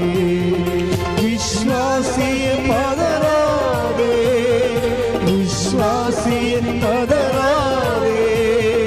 വിശ്വാസിയെ പതറാതെ, വിശ്വാസിയെ പതറാതെ. വിശ്വാസത്തിനാൽ നീതിമാൻ ജീവിക്കും. വിശ്വാസിയെ പതറാതെ, വിശ്വാസിയെ പതറാതെ. ഈ കേൾക്കണ വിഷയങ്ങളിൽ നിങ്ങളിങ്ങനെ കഥാപ്രസംഗം പോലെ കഥയും പാട്ടും സാക്ഷ്യവും പാട്ടുമായിട്ടൊക്കെ പോയി കൈയടിച്ച് പിരിയരുത്. നിങ്ങളെ ദൈവം പഠിപ്പിക്കുകയാണ് ഓരോ ദിവസവും. നിങ്ങളിത് പോയി വീണ്ടും കേൾക്കണം. ഞങ്ങൾ ചൊവ്വാഴ്ച അപ്പ് ചെയ്യുമ്പോൾ ദൈവസംഘത്തോട് വീണ്ടും ഇത് കൊതിയോടെ കേട്ടിട്ട് വീണ്ടും നിങ്ങൾ ഷെയർ ചെയ്യണം. ചിലർ ഷെയർ ചെയ്യുക പോലും ഇല്ല, ചിലർ സബ്സ്ക്രൈബ് ചെയ്യുക പോലും ഇല്ല. അതാണ് വിഷയം. അതുകൊണ്ടാണ് ഇവിടെ ഈ നോൺ ക്രിസ്ത്യൻസിൻ്റെ സാക്ഷ്യം ഇടിവെട്ടായി വരണത്. ക്രിസ്ത്യൻസ് ഞാൻ സബ്സ്ക്രൈബ് ചെയ്തോളാമെന്ന് പറയും, ഞാൻ ചെയ്തിട്ടുണ്ടെന്നൊക്കെ പറഞ്ഞ് അവരെ പറ്റിച്ചുകൊണ്ട് പോകും. പക്ഷേ നോൺ ക്രിസ്ത്യൻസ്, ബ്രദർ ഇതും ചെയ്തു തരുക, സിസ്റ്റർ ഇതും ചെയ്തു തരുക, അതൊന്നും ചെയ്യില്ല. ഇവിടെ വിഷയം ദൈവം ആടെ കൂടെ നിൽക്കും, മറ്റേ പന്നിയുടെ കൂടെ നിൽക്കത്തില്ല. അവൻ അളന്നു വെച്ചിരിക്കുകയാണ്. അവൻ ദൈവത്തിൻ്റെ അനുഗ്രഹം 10 പതുങ്ങി വന്ന് അടിച്ചു മാറ്റാൻ വല്ല വകുപ്പുണ്ടാകുന്ന വിചാരിച്ചുകൊണ്ടാണ് വരണത്. നിങ്ങൾ ദൈവത്തിൻ്റെ അടുത്തേക്കുമ്പോൾ വെക്കണ കാര്യം ഇവിടെ ഒറ്റ ലേബലേ ഉള്ളൂ, വിശ്വാസി. Whether your Christian or non Christian, അങ്ങനെ ഒരു പേര് ഇവിടെ ഇല്ല. അതൊക്കെ വില്ലേജ് ഓഫീസിലേ ഉള്ളൂ. ഇവിടെ ഒരു പേരേ ഉള്ളൂ, നീ ദൈവത്തെ സ്നേഹിക്കുന്നുണ്ടോ ഇല്ലയോ. ദൈവത്തിൻ്റെ സ്നേഹിത, ദൈവത്തിൻ്റെ സ്നേഹിതൻ. ദൈവത്തിൻ്റെ സ്നേഹിതനാണ് നീയെങ്കിൽ, ദൈവത്തിൻ്റെ സ്നേഹിതയാണ് നീയെങ്കിൽ നീ ഉടമ്പടിയിലാണ്. എന്ന് വെച്ചാൽ നിനക്ക് ഉടമ്പടി നിലനിൽക്കുമെന്നുണ്ടെങ്കിൽ, അല്ലാതെ ഈ ഒരു കാര്യത്തിൻ്റെ പേരിൽ ഇപ്പോൾ എടുത്ത് തൽക്കാലം സീസണിൻ്റെ ആയിട്ട് ഇത് അവസാനിപ്പിക്കുകയാണെങ്കിൽ, പക്ഷേ അവിടെ ഒരു പ്രശ്നമുണ്ട്. ഉടമ്പടി എന്ന് പറയുന്നത് ഒരു കാര്യസാധ്യതത്തിന് വേണ്ടി ഒരിക്കൽ നമ്മൾ എടുക്കുന്ന എന്തോ ഒരു ഏർപ്പാടല്ല. അതുകൊണ്ടാണ് ഈശോ നിലനിൽപ്പിനെ കുറിച്ച് പറയണത്. 15:7 ഒന്നിന് വായിച്ചേ. യോഹന്നാൻ 15:7 ഒന്നിന് വായിച്ചേ. ഹല്ലേലൂയ, ഹല്ലേലൂയ, ഹല്ലേലൂയ, ഹല്ലേലൂയ. യേശുവേ നന്ദി. ഹല്ലേലൂയ. യോഹന്നാൻ 15:7 നിങ്ങൾ എന്നിൽ വസിക്കുകയും, പറഞ്ഞ നിങ്ങൾ എന്നിൽ വസിക്കുകയും, നിങ്ങൾ എന്നിൽ വസിക്കുകയും എന്റെ വാക്കുകൾ നിങ്ങളിൽ നിലനിൽക്കുകയും ചെയ്യുമെങ്കിൽ. അതാണ് പ്രശ്നം. ഉടമ്പടി നിങ്ങൾ എന്നിൽ വസിക്കുകയും, എൻ്റെ ഉടമ്പടി നിങ്ങൾക്കറിയാമല്ലോ. ഉടമ്പടിക്ക് വചനത്തിൽ കുറേ വാക്കുകൾ പര്യായങ്ങളുണ്ട്. ഉടമ്പടിക്ക് പറയുന്ന വാക്ക് എന്താണ്? വാഗ്ദാനമെന്ന് പറയും, അല്ലേ? വാഗ്ദാനമെന്ന് പറയും. പിന്നെന്ത് പറയും? വാക്കെന്ന് പറയും, വചനമെന്ന് പറയും. എല്ലാം ഉടമ്പടിയാണ്. നിയമമെന്ന് പറയും. എല്ലാം ഉടമ്പടിയാണ് ഉദ്ദേശിക്കുന്നത്. അപ്പോൾ ഈശോ എന്താ പറയണത്? ഈ 15:7 എന്താ പറയണത്? നിങ്ങൾ എന്നിൽ വസിക്കുകയും, പറഞ്ഞേ, നിങ്ങൾ എന്നിൽ വസിക്കുകയും എൻ്റെ വാക്ക് നിങ്ങളിലെ നിലനിൽക്കുകയും ചെയ്യുന്നെങ്കിൽ. അല്ലാതെ 90 ദിവസത്തേക്ക് ഞാൻ ഉടമ്പടി ചെയ്തെന്നും പറഞ്ഞുകൊണ്ട് എന്നെ വരട്ടാൻ വരരുത് നിങ്ങൾ. ഞങ്ങൾ പുതുക്കി വെച്ചാ എന്ന് പറയും. അപ്പോൾ അതിൻ്റെ അർത്ഥം ഇവരുദ്ദേശിക്കുന്നത് ഈ ടൈം ബൗണ്ടായിട്ട് ഇവരെന്തോ പരിപാടിയൊക്കെ കാണിച്ചപ്പോഴും ദൈവം അതനുസരിച്ച് ഇവരെ സഹായിക്കണമെന്നാണ്. അതല്ല, അങ്ങനെയുള്ള നിയമപരമായിട്ടുള്ള നിബന്ധനകൾക്ക് അപ്പുറത്താണ് ഉടമ്പടി. എന്താണ്? നിങ്ങൾ എന്നെ സ്നേഹിക്കുകയും എൻ്റെ വാക്ക് നിങ്ങൾ നിലനിൽക്കുകയും. അത് ദൈവത്തിനോടുള്ള സ്നേഹമെന്ന് പറയുന്നത് ഒരു ടെമ്പററി ആയിട്ടുള്ള ഒരു സംവിധാനമല്ല. അത് ദൈവത്തെ സ്നേഹിക്കുന്ന വ്യക്തികൾ ആ സ്നേഹത്തിൽ നിലനിൽക്കാം. ദൈവത്തിൻ്റെ സ്നേഹത്തിൽ. ഇപ്പം 15-16 വായിച്ച യോഹന്നാൻ്റെ സുവിശേഷം. ശ്രദ്ധിക്കട്ടെ. ഹല്ലേലൂയ, ഹല്ലേലൂയ, ഹല്ലേലൂയ, ഹല്ലേലൂയ, ഹല്ലേലൂയ. യോഹന്നാൻ 15:16. നിങ്ങൾ എന്നെ തിരഞ്ഞെടുക്കുകയല്ല. അതിനെ ഒന്ന് പറഞ്ഞു. നിങ്ങൾ എന്നെ തിരഞ്ഞെടുക്കുകയല്ല, ഞാൻ നിങ്ങളെ തിരഞ്ഞെടുക്കുകയാണ് ചെയ്തത്. നിങ്ങൾ പോയി ഫലം പുറപ്പെടുവിക്കുന്നതിനും നിങ്ങളുടെ ഫലം നിലനിൽക്കുന്നതിനും വേണ്ടി ഞാൻ നിങ്ങളെ നിയോഗിച്ചിരിക്കുന്നു. അപ്പം നിലനിൽപ്പാണ് വിഷയം. നമ്മൾ ചെയ്യുന്ന ഫലങ്ങളും നിലനിന്ന് പോകണം. ഒരു ടെമ്പററി ആയിട്ടുള്ള ഒരു അറേഞ്ച്മെൻറ്റിന് ഉടമ്പടി സ്കോപ്പില്ല. അതുകൊണ്ട് തന്നെ എൻ്റെ മക്കളെ, നിങ്ങൾ ദൈവവുമായിട്ട് എടുത്തിരിക്കുന്ന ഉടമ്പടി ആത്മാർത്ഥമാണ് തെളിയിക്കാനുള്ള ബാധ്യത നിങ്ങളുടെ വിശ്വാസം നീതീകരിക്കപ്പെടുന്ന പ്രവൃത്തികൾക്കുള്ളതാണ്. പ്രാർത്ഥിക്കുക. കർത്താവായ ദൈവമേ, അങ്ങയെ സ്നേഹിച്ചുകൊണ്ട് ജീവിതകാലം മുഴുവൻ നീ ബന്ധത്തിൽ നിലനിൽക്കുവാൻ എന്നെ പ്രത്യേകമായി അഭിഷേകം ചെയ്യണമേ. എന്നെ പ്രത്യേകമായി അഭിഷേകം ചെയ്യണമേ. ശ്രദ്ധിക്കട്ടെ. പരിശുദ്ധ പരമദിവ്യകാരുണ്യത്തിന് ആരാധനയും സ്തുതിയും പുകഴ്ചയും ഉണ്ടായിരിക്കട്ടെ. അപ്പോൾ നിങ്ങളുടെ വസ്തുതകൾക്ക് പ്രാധാന്യം വിഷയങ്ങൾക്ക് പ്രാധാന്യം കൊടുക്കാതെ ദൈവമാകുന്ന വ്യക്തികൾക്ക് പ്രാധാന്യം കൊടുക്കുന്ന രീതിയിലുള്ള ഒരു ഷിഫ്റ്റിംഗ് നടക്കണം ഇതിൻ്റെ അകത്ത്. ദൈവത്തിന് പ്രാധാന്യം. ഇപ്പം പലരുടെ ഉടമ്പടി തണുത്തു പോയതിനും ഉടമ്പടി വരുമാനമില്ലാത്ത രീതിയിൽ പുഷ്പിക്കാത്ത മരം പോലെയാകാൻ കാരണം നിങ്ങളുടെ വിഷയത്തിന് മാത്രം പ്രാധാന്യം കൊടുക്കുകയും ദൈവത്തെ അതിൽ നിന്ന് ആ പിക്ചറിൽ നിന്ന് മാറ്റുകയും ചെയ്തിട്ടാണ്. അപ്പോൾ ഇതൊന്ന് തിരിച്ചു കൊണ്ടുവരണം. കാര്യം എന്താണ്? നീ ഉടമ്പടി എടുത്ത് എന്തിനാണെന്ന് ചോദിച്ചാൽ ഉടനെ നീ പറയണം ദൈവത്തെ പ്രത്യേകമായി സ്നേഹിക്കാനെന്ന്. ഒറ്റ ഉത്തരവേ ഉള്ളൂ. എന്തിനാണ് നീ ഉടമ്പടി എടുത്തതെന്ന് ആരെങ്കിലും ചോദിച്ചാൽ ഉടനെ നീ പറയണം, ഒറ്റ ശ്വാസത്തിൽ പറയണം. രാത്രി ഉറങ്ങിക്കിടക്കുമ്പോൾ വിളിച്ചിട്ട് പറയണം, ഞാൻ ഉടമ്പടി എടുത്തത് ദൈവത്തെ എല്ലാവരെക്കാളും ഉപരിയായി സ്നേഹിക്കാൻ വേണ്ടിയാണ്. അല്ലാതെ ഇതിൻ്റെ IELTS പാസ്സാകാനാണ്, കാനഡയിൽ പോകാനാണ്, PR കിട്ടാനാണെന്ന് പറയരുത്. അടി മോന്തൊക്കെ പാഴ്സൽ കിട്ടും. എന്നുവെച്ചാൽ നീ വെറുതെ ചുമ്മാ വസ്തുവിന് പ്രാധാന്യം കൊണ്ട് ദൈവത്തിനെ കളിയാക്കാൻ വേണ്ടി വന്നിരിക്കണം എന്ന് തോന്നും. അതല്ല സംഭവം. അപ്പോൾ ഒന്ന് പറഞ്ഞേ, ഞാൻ ഉടമ്പടി എടുത്തത് എനിക്ക് വേണ്ടി ക്രൂശിക്കപ്പെട്ടവനെ, തിരുവലാവിൽ മുറിവേറ്റവനെ, മുറിക്കിടം ചൂടിയവനെ, സ്വന്തം ജീവൻ എന്റെ വീണ്ടെടുപ്പ് വിലയായി നൽകിക്കൊണ്ട് എനിക്ക് വേണ്ടി തിരുവുദ്ധാനം ചെയ്തവനെ, നിത്യത അവകാശമാക്കിയവനെ, നിത്യത വരെ സ്നേഹിക്കാനാണ് ഞാൻ ഉടമ്പടിയിലായിരിക്കുന്നത്. ശ്രദ്ധിക്കട്ടെ. ഞാനിപ്പോൾ ഈ ഉടമ്പടിയുടെ സാക്ഷ്യങ്ങൾ നമ്മൾ പരിശോധിക്കുമ്പോൾ ശരിക്കും നമുക്ക് ഞെട്ടലുണ്ടാവും. അത്തരം എല്ലാ ദിവസവും ഇപ്പോൾ ഈ ദിവസങ്ങളൊക്കെ നടന്ന സാക്ഷ്യങ്ങളൊക്കെ എന്ന് പറഞ്ഞാൽ ഞങ്ങൾക്ക് അത്ഭുതമാണ് ശരിക്കും പറഞ്ഞ്. ഇത്രയും ഞങ്ങൾ പ്രതീക്ഷിച്ചില്ല ഒരിക്കലും. അമ്മ ഇത്രയും സുന്ദരമായ രീതിയിൽ ഒരു കാലത്തും കേരളത്തിൽ എത്രയോ അനുഗ്രഹത്തിൻ്റെ വ്യത്യസ്തങ്ങളായ തരംഗകാലങ്ങൾ ഉണ്ടായിട്ടുണ്ട്. അതിനേക്കാളെല്ലാം എബവാണ്. ഇപ്പോൾ ഇന്നലെ ഒരു സാക്ഷ്യം ഇനസ് മുക്കാട്ടുകര തൃശ്ശൂർ അവിടെ നിന്ന് ഇന്നലെ സാക്ഷ്യം കഴിഞ്ഞ ദിവസങ്ങളിൽ സാക്ഷി ഇട്ടിട്ടുണ്ട്, നോക്കിയാൽ മതി. പിന്നെ പ്രശ്നം വെച്ച് കഴിഞ്ഞാൽ ഇനസിൻ്റെ വൈഫിന് ക്യാൻസർ വന്നു. അവർ തിരിച്ചറിഞ്ഞപ്പോൾ തന്നെ 3ാം സ്റ്റേജായി. പിന്നെ അത് അഡ്വാൻസായി 4ാം സ്റ്റേജായി. ക്യാൻസർ 4ാം സ്റ്റേജായി കഴിഞ്ഞപ്പോൾ ഇനസിന് മനസ്സിലായി.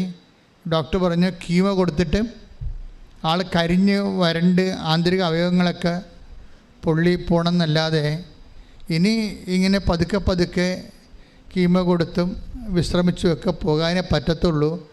അങ്ങനെ അവർ അത് അക്സെപ്റ്റ് ചെയ്തവർ അങ്ങനൊരു അവസ്ഥയിലായിപ്പോയി. പക്ഷെ മഹാസങ്കടമാണ് ഉള്ളിൽ. അപ്പോൾ ഇനി വൈദ്യശാസ്ത്രത്തിൽ ഇനി ഒന്നും ചെയ്യാനില്ലെന്ന് പറയുമ്പോൾ ഇനസിനോട് ഒരാൾ പറയും, ഇനി ഒരു കാര്യം ചെയ്യാനുണ്ട്, ആലപ്പുഴ പോയി കൃപാസനം മാതാവിനെ കണ്ടാൽ മതി എന്ന് പറയും. ഈ മനുഷ്യന്മാർ ഇപ്പോൾ ഇങ്ങനെയൊക്കെ സംസാരിക്കണത്. അതിന് ഞാനിത് കൈ നിന്നിട്ട് പറയണം, ആ സാക്ഷി നിങ്ങൾ കേൾക്കണം. ഇവരിവിടെ വന്നിട്ട് ഉടമ്പടി എടുക്കും. ഉടമ്പടി എടുത്തിട്ട് ഇവർ ഉടമ്പടി തൈലമോ തേനോ ഉപ്പൊക്കെ എടുത്തിട്ട് ഇവർ പ്രാർത്ഥിച്ചിട്ട് ഉടമ്പടി തൈലം കഴിക്കും. സാക്ഷിയൊന്ന് നിങ്ങൾ കേൾക്കണം. അതായത് എന്നിട്ട് കുറച്ച് കഴിഞ്ഞപ്പോൾ ഒരു 2 ദിവസം കഴിഞ്ഞപ്പോൾ ഒരു സ്കാൻ ചെയ്തപ്പോൾ ഡോക്ടർ പെട്ടെന്ന് പറയും, ഇത് വല്ലാത്തൊരു മാറ്റമാണല്ല, ഇനി നമുക്ക് ഓപ്പറേഷൻ ചെയ്യാൻ പറ്റുമെന്ന്. അപ്പോൾ ഓപ്പറേഷൻ ചെയ്യാൻ പറ്റത്തില്ലെന്ന് ഡോക്ടർ പറഞ്ഞുകൊണ്ടിരുന്നതേ. ഇപ്പം ഇത്രയും, അതായത് രാത്രി പകലായി പോലെ മാറ്റമായിപ്പോയി ആന്തരിക അവയവങ്ങൾക്ക്. എന്നിട്ട് പറഞ്ഞു ഇത് നമുക്ക് ഓപ്പറേഷൻ ചെയ്യാൻ പറ്റുമെന്ന് പറഞ്ഞ് ഉടനെ അവർ ഓപ്പറേഷൻ നീക്കി. പിന്നീട് നടക്കുന്ന കാര്യം ഭയങ്കര രസമാണ്. ആൾ ഇപ്പം നല്ല ജീവനോടെ, ഇപ്പം 2-3 ടെസ്റ്റെല്ലാം കഴിഞ്ഞപ്പോഴും ആ ശരീരത്തിൽ ക്യാൻസറിൻ്റെ ഒരു ചെറിയ തന്മാത്ര പോലും ഇല്ല. Hallelujah, hallelujah. അപ്പോൾ ഇത്രയും വലിയൊരു ദൈവമാണ്, ഇത്രയും വലിയൊരു പ്രാർത്ഥനാ പദ്ധതിയാണ് ഉടമ്പടി എന്ന് പറയണത്. എല്ലാ പ്രത്യാശയും പോകുമ്പോഴും വിശ്വസിക്കുന്നവന് ഒരിടമുണ്ട് ഇവിടെ. അവിടെ നിന്നെ കാത്തിരിക്കാൻ യേശുവിൻ്റെ അമ്മയുണ്ട്, നിന്നെ സംരക്ഷിക്കാൻ വേണ്ടി. കൈയടിച്ച് കിടന്ന പരിശുദ്ധ പരമ ദിവ്യകാരുണ്യത്തിന് എൻ്റെ ദൈവവേദന. ഈ സാക്ഷ്യങ്ങളെല്ലാം ദൈവം നിൻ്റെ മുമ്പിൽ ഈ കാലത്ത് തരണം. എന്തിനാണ്? നീ ഈ സങ്കടകാലത്ത് വിഷമിക്കാതെ കണ്ണുനീരിൽ നിൻ്റെ ജീവിതം അവസാനിക്കത്തില്ല എന്ന് ദൈവം നിന്നോട് പറയണേ എന്നിലൂടെ. അല്ലാതെ നിൻ്റെ ജീവിതം ഒരു സ്ഥലത്ത് എത്തിയിട്ടില്ല, അല്ലാതെ നിൻ്റെ ജീവിതം നീ വിചാരിക്കണ പോലെ തകർന്നിട്ടില്ല. നീ വിശ്വസിക്കുക. വിശ്വസിച്ചുകൊണ്ട് നമുക്കറിയാലോ ഉടമ്പടി സത്യസന്ധത എന്ന് പറഞ്ഞാൽ വിശ്വസിച്ചു എന്ന് പറഞ്ഞിട്ട് കാര്യമില്ല. കാര്യം നമ്മൾ അധരം കൊണ്ട് വിശ്വസിക്കണ, ഹൃദയത്തിൽ വിശ്വസിക്കണത് അധരം കൊണ്ട് ഏറ്റുപറയുമ്പോഴേ അത് നമ്മളുടെ ജീവിതത്തിൽ അത് പ്രാവർത്തിയമാക്കണത് ദൈവതിരുസന്നിധിയിൽ അല്ല, അത് ദൈവത്തിന് നീതിയുടെ ഭാഗമാണ്. അപ്പോൾ എന്തുമാത്രം നിൻ്റെ ഉടമ്പടിയെ നീ പ്രവർത്തികൾ കൊണ്ട് നീതീകരിക്കുന്നുവോ അത്ര കണ്ട് ദൈവം നിന്നെ വിശ്വാസത്തിലെടുക്കും. പല അണ്ണന്മാർക്ക് കുഴപ്പമുണ്ടാക്കണമെന്ന് വെച്ച് കഴിഞ്ഞാൽ അവർ വന്ന് കുറേ കാര്യങ്ങളൊക്കെ എഴുതിയിട്ടിട്ട് പോകുമെന്നല്ലാതെ അത് പിന്നീട് അതുമായിട്ട് കണ്ടിന്യൂ ചെയ്യത്തില്ല. അത് ദൈവസംഘത്തിൻ്റെ പദ്ധതിയാണ് മനസ്സിലാക്കിക്കൊണ്ട് ദൈവത്തിൻ്റെ കൂടെ നിൽക്കത്തില്ല.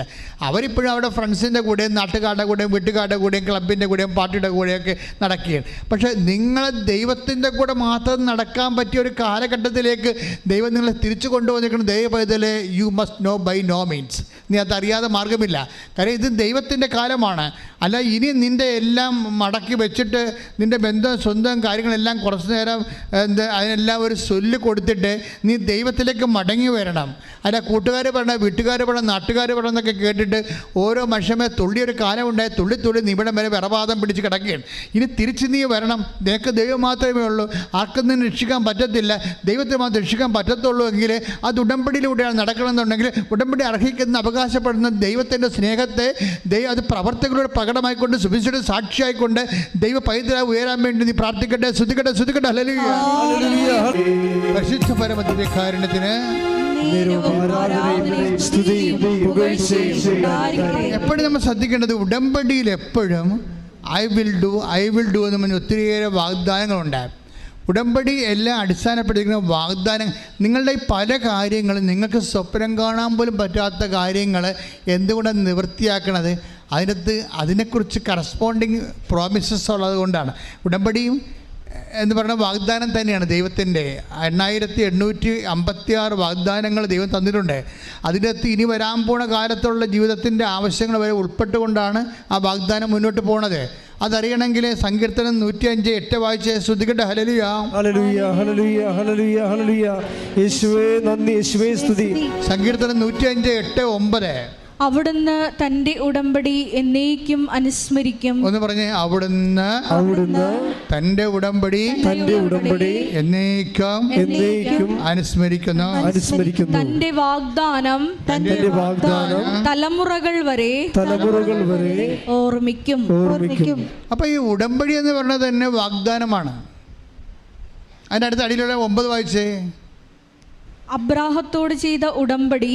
പറഞ്ഞേ, അബ്രാഹത്തോട് ചെയ്ത ഉടമ്പടി ഇസഹാക്കിന് ശപഥപൂർവം നൽകിയ വാഗ്ദാനം തന്നെ. സംഭവം അപ്പോഴ് ഉടമ്പടി എന്ന് പറഞ്ഞ വാഗ്ദാനം തന്നെയാണ്. ദൈവം ഒരു വാഗ്ദാനം തന്നിട്ടുണ്ടെങ്കിൽ അത് ഉടമ്പടിയുടെ ഭാഗമാണത്. അപ്പോൾ ദൈവം തന്ന വാഗ്ദാനം കേട്ടാൽ നമ്മൾ ഞെട്ടിപ്പോകും. എന്തെല്ലാം പറഞ്ഞിരിക്കണത്? അത് ഐസയ്യാ 42 വായിച്ചവന് 42:16 ശ്രുതികട്ടെ. ഹല്ലേലൂയ ഹല്ലേലൂയ ഹല്ലേലൂയ ഹല്ലേലൂയ ഹല്ലേലൂയ. യേശുവേ നന്ദി. ഹല്ലേലൂയ ഹല്ലേലൂയ. യേശയ്യാ 42:16.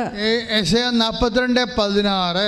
അജ്ഞാതമായ മാർഗത്തിൽ. ഒന്ന് പറഞ്ഞേ, അജ്ഞാതമായ മാർഗത്തിൽ. അപ്പം നിനക്ക് മാർഗം കാണണമെന്നൊരു നിർബന്ധമില്ല. നിനക്ക് എങ്ങനെ രക്ഷപ്പെടും, എങ്ങനെ ജീവിക്കും, എങ്ങനെ ഈ വിഷയം തരണം ചെയ്യും, ആരും നമ്മളെ സഹായിക്കും, അങ്ങനെ ചോദിക്കണ്ട. മനുഷ്യന്മാരിൽ ആശ്രയിക്കേണ്ടെന്ന് പറഞ്ഞിട്ടുണ്ട്. രക്ഷാൻ കഴിയാത്ത മനുഷ്യ അഭയം തേടരുത്. Take the bed of God. ശ്രുതികട്ടെ. ഹല്ലേലൂയ ഹല്ലേലൂയ ഹല്ലേലൂയ ഹല്ലേലൂയ. യേശുവേ നന്ദി. ഹല്ലേലൂയ ഹല്ലേലൂയ ഹല്ലേലൂയ. യേശുവേ സ്തുതി. ഹല്ലേലൂയ ഹല്ലേലൂയ. ആരാധന ആരാധന ആരാധന. യേശുവേ മഹത്വം മഹത്വം മഹത്വം മഹത്വം. ഹല്ലേലൂയ ഹല്ലേലൂയ ഹല്ലേലൂയ ഹല്ലേലൂയ ഹല്ലേലൂയ. യേശുവേ നന്ദി നന്ദി നന്ദി. ഹല്ലേലൂയ ഹല്ലേലൂയ. 118 സങ്കീർത്തനം 8 തിരുവചനം. സങ്കീർത്തനം 118:8.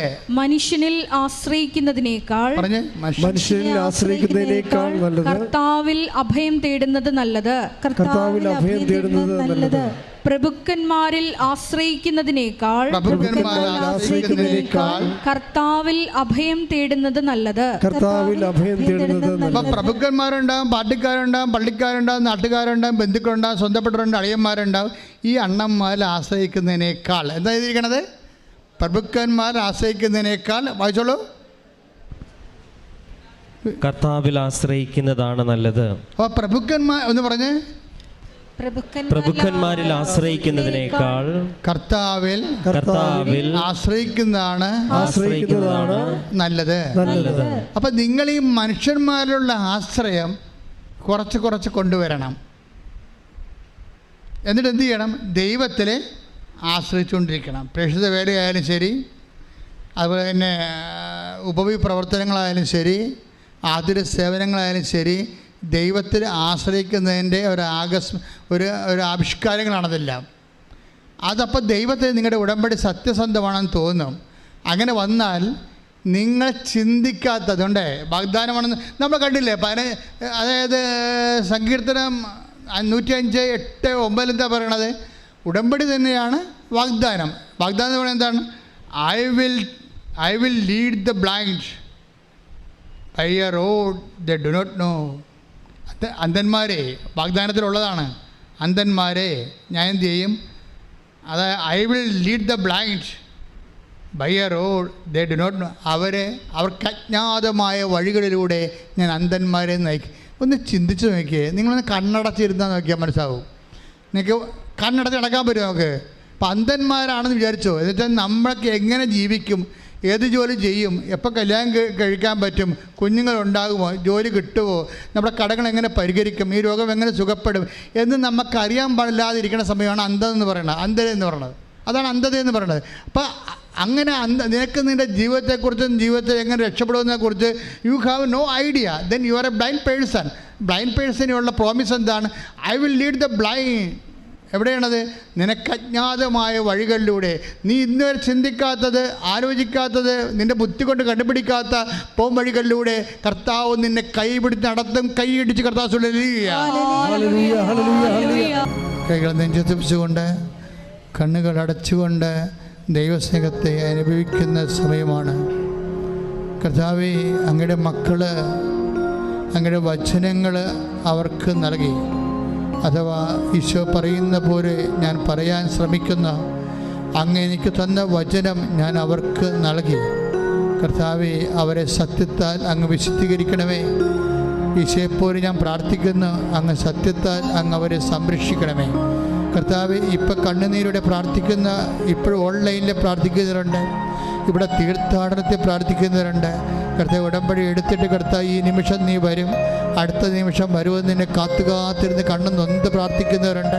അവരെല്ലാം സമർപ്പിച്ച് പ്രാർത്ഥിക്കുന്ന കർത്താവെ, നീ വരാതിരിക്കുമ്പോഴേ, നീ വരുന്നില്ലെങ്കിൽ കർത്താവെ ഇവർ വെണ്ണീറായി പോകുന്നുള്ള വലിയ സത്യം കർത്താവെ ഈ അൾത്താറയിൽ അമ്മ മാതാവ് ജീവനോടെ പ്രത്യക്ഷപ്പെട്ട ഈ സ്ഥലത്ത് നിന്നുകൊണ്ട് കർത്താവെ ഞാൻ നിന്നെ അറിയിക്കാൻ ആഗ്രഹിക്കണം. കർത്താവെ, നീ വരുന്നില്ലെങ്കിൽ, നീ വൈകിയാൽ കർത്താവെ അങ്ങയുടെ മക്കൾ കർത്താവെ വെണ്ണീറായി പോകും. കർത്താവെ, നീ ഞങ്ങളുടെ പിതാക്കന്മാരോട് കാണിച്ച കാരുണ്യം, അങ്ങയുടെ അവകാശം ഓഹരിമാകുന്ന ഇസ്രായേൽ ജനത്തോട് നീ കാണിച്ച കാരുണ്യം കർത്താവെ, ഈ കാര്യങ്ങൾ നിന്റെ നാമം വിളിച്ച് പ്രാർത്ഥിക്കുന്ന ഓരോ മകൻ്റെ മേലും മകളുടെ മേലും കർത്താവെ നീ കൈവെക്കണമെന്ന് പ്രാർത്ഥിക്കുന്നു. നിന്റെ ആണിപ്പെടുതാതെ വലതുകരം അത്ഭുതകരം സ്പർശിക്കണം പ്രാർത്ഥിക്കുന്നു. ഒരുമിച്ച് പ്രാർത്ഥിക്കണ്ടേ, ഒരുമിച്ച് ശ്രദ്ധിക്കണ്ടേ കർത്താവ്. നിന്റെ വലിയ ശക്തി കർത്താവ് മക്കളെ കൊഴുക്കണേ പ്രാർത്ഥിക്കുന്നു കർത്താവ്. അടിപ്പിണർ പോലെ കർത്താവ്, വൈദ്യ അക്കാലം പോലെ കർത്താവ്, ദൈവിക ശക്തി കർത്താവ് ആകാശം പിളർന്നിറങ്ങണമെന്ന് പ്രാർത്ഥിക്കുന്നു കർത്താവ്. ഈശോ, അങ്ങയുടെ ചൈതന്യം കർത്താവ്, അങ്ങയുടെ ശക്തി കർത്താവ്, അങ്ങയുടെ തിരുമറുവാറുന്ന വലതുകരം ഓരോ മകൻ്റെ മേലും ഓരോ മകളുടെ മേലും കർത്താവ് വെക്കണം പ്രാർത്ഥിക്കുന്ന കർത്താവ്. ഉച്ച മുതൽ ഉള്ളംകാല് വരെ അടിപ്പിണർ പോലെ, ഉച്ച മുതൽ ഉള്ളംകാല് വരെ അടിപ്പിണർ പോലെ, വൈദ്യുത ആക്കാലം പോലെ ദൈവികമായ ശക്തി ഇറങ്ങി വസിക്കട്ടെ കർത്താവ്. രോഗത്തിൻ്റെ സൗഖ്യ പിണരുകൾ കർത്താവ് ഇപ്പോഴാ മക്കൾ അനുഭവിക്കട്ടെ പ്രാർത്ഥിക്കുന്ന. പേശികൾ വേദന ഉള്ളവർ പ്രാർത്ഥിച്ചുകൊണ്ട് കർത്താവ് അവരെ സമർപ്പിച്ചുകൊണ്ട് പ്രാർത്ഥിക്കണം. ഈശോയെ, സർവാംഗം കർത്താവ്, വിസർപ്പ രോഗമുള്ളവർ കർത്താവ്, സോറിയാസിൻ്റെ രോഗമുള്ളവർ കർത്താവ് കണ്ണീരോടെ പ്രാർത്ഥിക്കുന്നു കർത്താവേ. ഞങ്ങൾക്ക് വേണ്ടി ക്രൂശിക്കപ്പെട്ടവനെ, ഞങ്ങൾക്ക് വേണ്ടി തിരുവാവിൽ മുറിവേറ്റവനെ, ഞങ്ങൾക്ക് വേണ്ടി മുഴുക്കനും ചൂടിയവനെ, നിന്റെ തിമിർ പാർന്ന വലതുകരം ഓരോ മകൻ്റെ വേണ്ടി വെക്കണേ പ്രാർത്ഥിക്കുന്നു കർത്താവ്. കർത്താവ്, നിന്റെ മുടി ഇഴകൾ പോലും ഓരോന്നും കർത്താവ് ഒന്നൊഴിയാതെ എണ്ണിയിരിക്കുന്നു പറഞ്ഞ കർത്താവ്. ഞങ്ങളെ സ്വന്തം പുത്തനെ നൽകി സ്നേഹിക്കാൻ പോകുന്ന ഞങ്ങളെ പുത്തനോടൊപ്പം കർത്താവ് ഞങ്ങൾക്ക് വേണ്ടി സമസ്തവും നൽകുന്ന നല്ല ദൈവമേ, നിന്റെ സ്നേഹത്തിൻ്റെ കിരണങ്ങൾ അടി പിണറുകൾ കർത്താവ്, രോഗത്തിൻ്റെ സൗഖ്യത്തിൻ്റെ പിണറുകൾ കർത്താവ്. ഉച്ച മുതൽ ഉള്ളംകാലം വരെ ഓരോ ആന്തരിക അവയവങ്ങൾ, പിസ്തുല രോഗികൾ, PCOD രോഗികൾ, RSS രോഗികൾ, ശ്വാസകോശ രോഗികൾ കർത്താവ്, കരൾ രോഗികൾ കർത്താവ്, തൈറോയ്ഡ് രോഗികൾ കർത്താവ്, സ്പോണ്ടിലോസിസ് രോഗികൾ, പിൻകഴുത്തിൽ വേദനയുള്ളവർ, അസ്ഥി രോഗികൾ, നടുവിൽ ചെരിഞ്ഞവർ കർത്താവ്, മുതുകിന് മുഴയുള്ളവർ, സർവാംഗം മുഴയുള്ളവർ കർത്താവ്, വാത രോഗികൾ, യേശു ക്രിസ്തുവിൻ്റെ ഉന്നതമായ രക്തം മഴ പോലെ പെയ്യട്ടെ. യേശു ക്രിസ്തു ഉന്നതമായ രക്തം മഴ പോലെ പെയ്യട്ടെ. യേശു ക്രിസ്തു ഉന്നതമായ രക്തം മഴ പോലെ പെയ്യട്ടെ. യേശു ക്രിസ്തു ഉന്നതമായ നാമത്തിലെ മാരക രോഗങ്ങൾ യേശു നാമത്തിൽ സൗഖ്യം പ്രാപിക്കട്ടെ. ശ്രദ്ധിക്കട്ടെ. വിശുദ്ധ പരമ ദിവ്യകാരുണ്യത്തിന് ആരാധനയും സ്തുതിയും പുകഴ്ചയും ഉണ്ടായിരിക്കട്ടെ. തുടയിലെ ചിരങ്ങ് പോയി വരുന്നവരുണ്ട്, തുടയുടെ ഉള്ളിലുള്ള ലിഗമെൻറ്റുകൾ പൊട്ടിയിട്ടുള്ളവരുണ്ട്, അതുപോലെ തന്നെ ചില പേശികൾ ബേസിക് ബലം ക്ഷയിച്ചവരുണ്ട്. ഇടത് തുടയിലെ പേശിയുടെ ബലം ക്ഷയിച്ചവരെ കർത്താവ് സ്പർശിച്ച് സൗഖ്യപ്പെടുന്ന സന്ദേശമുണ്ട്. അതുപോലെ തന്നെ മുട്ടനും തുടയ്ക്കും ഇടയിലുള്ള പേശികളും ഞരമ്പുകളും കർത്താവ് അത് പ്രവർത്തിക്കാതെ മരവിച്ചിരിക്കുന്നതിനെ പോലെ നടക്കാൻ പറ്റാത്ത അവസ്ഥകളുണ്ട്. അവരെല്ലാം കർത്താവ് സൗഖ്യപ്പെടുന്ന സന്ദേശമുണ്ട്. കൈയടിച്ച് കർത്താവ് കർത്താവിൻ്റെ വലിയ പ്രസര്യം, വലിയ ചൈതന്യം നിറഞ്ഞു നിൽക്കുന്ന സമയമാണിത്. ഒരമ്മ കുഞ്ഞിൻ്റെ താടിയിൽ തൊട്ടുകൊണ്ട് ആ കുഞ്ഞിൻ്റെ താടിയുടെ വലതുവശത്ത് താടിയുടെ താഴെ ഒരു മുഴയുള്ളതുപോലെ കാണുന്നുണ്ട്. അപ്പോൾ അമ്മ കണ്ണ് നിറഞ്ഞുകൊണ്ട് ആ കുഞ്ഞിൻ്റെ കണ്ണിലേക്ക് നോക്കും. മകൻ്റെ ഊവ അമ്മ ഈശോ അപ്പ മാറ്റിത്തരുമെന്ന് പറയും. ആ കുഞ്ഞിനെ ഈശോ ഇപ്പോഴ് സുഖപ്പെടുത്തിക്കൊണ്ടിരിക്കുന്നു. But only say the word. സദാദിവൻ പറഞ്ഞ കാര്യമാണ്. But you only say the word and I shall be healed. അതായത് നീ ഒരു വാക്ക് ഇവിടെ നിന്ന് പറഞ്ഞാൽ മതി, എൻ്റെ വീട്ടിൽ കിടക്കുന്ന ഭൃത്യൻ സുഖപ്പെട്ടുകൊള്ളുമെന്ന്. യേശുവിനെ തിരിച്ചറിയുന്നവരെ ഇവിടെ നിന്ന് കർത്താവ് ഒരു വാക്ക് പറയും. നീ വീട്ടിൽ ചെല്ലുമ്പോൾ നീ എന്തിനു വേണ്ടി കർത്താവിന് അമ്മമാതാവ് പ്രത്യക്ഷപ്പെടും ഇടത്ത് വന്ന് കണ്ണീരിട്ടോ ദൈവ പൈതലെ, നീ വീട്ടിൽ ചെല്ലുമ്പോൾ അതിൻ്റെ അടയാളം നീ കാണുമെന്നാണ് കർത്താവിൻ്റെ വചനങ്ങളിലുള്ളത്. ഒരു വാക്ക് മതി, നീ ഇവിടെ നിന്ന് പറഞ്ഞാൽ മതി. വീട്ടിൽ ചെല്ലുമ്പോൾ എനിക്കത് അനുഭവിക്കാൻ കഴിയുമെന്ന് കർത്താവേ, സദാദിവിനെ പോലെ ഞങ്ങൾ വിശ്വസിക്കുന്ന കർത്താവേ, ഈ വിശ്വസിക്കുന്ന മക്കളുടെ മേൽ കർത്താവേ നിന്റെ തിരുമുറുമാറുന്ന വലത്തുകരം വെക്കണമേ, ആണിപ്രതാറുന്ന അത്ഭുതകരം വെക്കണമേ. എൻ്റെ കർത്താവേ, ഏതെല്ലാം കാര്യങ്ങൾക്ക് വേണ്ടി, ഏതെല്ലാം വിഷയങ്ങൾക്ക് വേണ്ടി അങ്ങനെ മക്കൾ വേദനപ്പെടുന്നുവോ, ആ വേദനപ്പെടുന്ന സാഹചര്യങ്ങൾ അവരെ കൊണ്ട് ചെയ്യാൻ പറ്റാത്തതാണെങ്കിൽ കർത്താവേ, നിങ്ങൾ ഭയപ്പെടേണ്ട. കർത്താവ് നീ പറഞ്ഞില്ലേ കർത്താവേ, ഐസയ്യാ 42:3-5 നീ പറഞ്ഞില്ലേ കർത്താവേ, ഭയപ്പെടേണ്ട, ഞാൻ നിന്റെ കൂടെ വരുമെന്ന് പറഞ്ഞില്ലേ കർത്താവേ. കർത്താവേ, ഈ മക്കളുടെ കൂടെ കർത്താവേ അങ്ങ് പോകുന്നതിന് പകരം ഉടമ്പടിയിലൂടെ അങ്ങ് സഞ്ചാരി മാതാവായി പരിശുദ്ധ അമ്മയെ തന്നെ വിട്ടുകൊണ്ട് 10,000 സാക്ഷ്യം പറയുന്ന അനുഗ്രഹത്തിൻ്റെ ഈ വലിയ കാലഘട്ടത്തിൽ കർത്താവ് അതിൻ്റെ അവകാശികളാകാൻ, ഓഹരിയാകാൻ കർത്താവ് അങ്ങനെ മക്കളെ ഇപ്പോൾ അനുഗ്രഹിക്കണം പ്രാർത്ഥിക്കുന്നു. തീർത്ഥാടനത്തിലിരിക്കുന്നവരെയും ഓൺലൈനിൽ ഇരിക്കുന്നവരെയും അവരെന്തെല്ലാം വിഷയത്തിന് വേണ്ടിയാണ് ഉടമ്പടി എടുത്തിരിക്കുന്ന കർത്താവ്, അതെല്ലാം സ്മരിച്ചിക്കട്ടെ. അതിൻ്റെ ബന്ധനങ്ങൾ, അതിൻ്റെ എല്ലാവിധ തകർച്ചകൾ, അതിൻ്റെ എല്ലാവിധ തടസ്സങ്ങൾ യേശു ക്രിസ്തുവിന്റെ നാമത്തിൽ മാറിപ്പോകട്ടെ. ശ്രദ്ധിക്കട്ടെ. വളരെ ദൈവികമായ ഒരു നിമിഷങ്ങളിൽ നമ്മൾ എത്തിച്ചേർന്നിരിക്കുകയാണ്.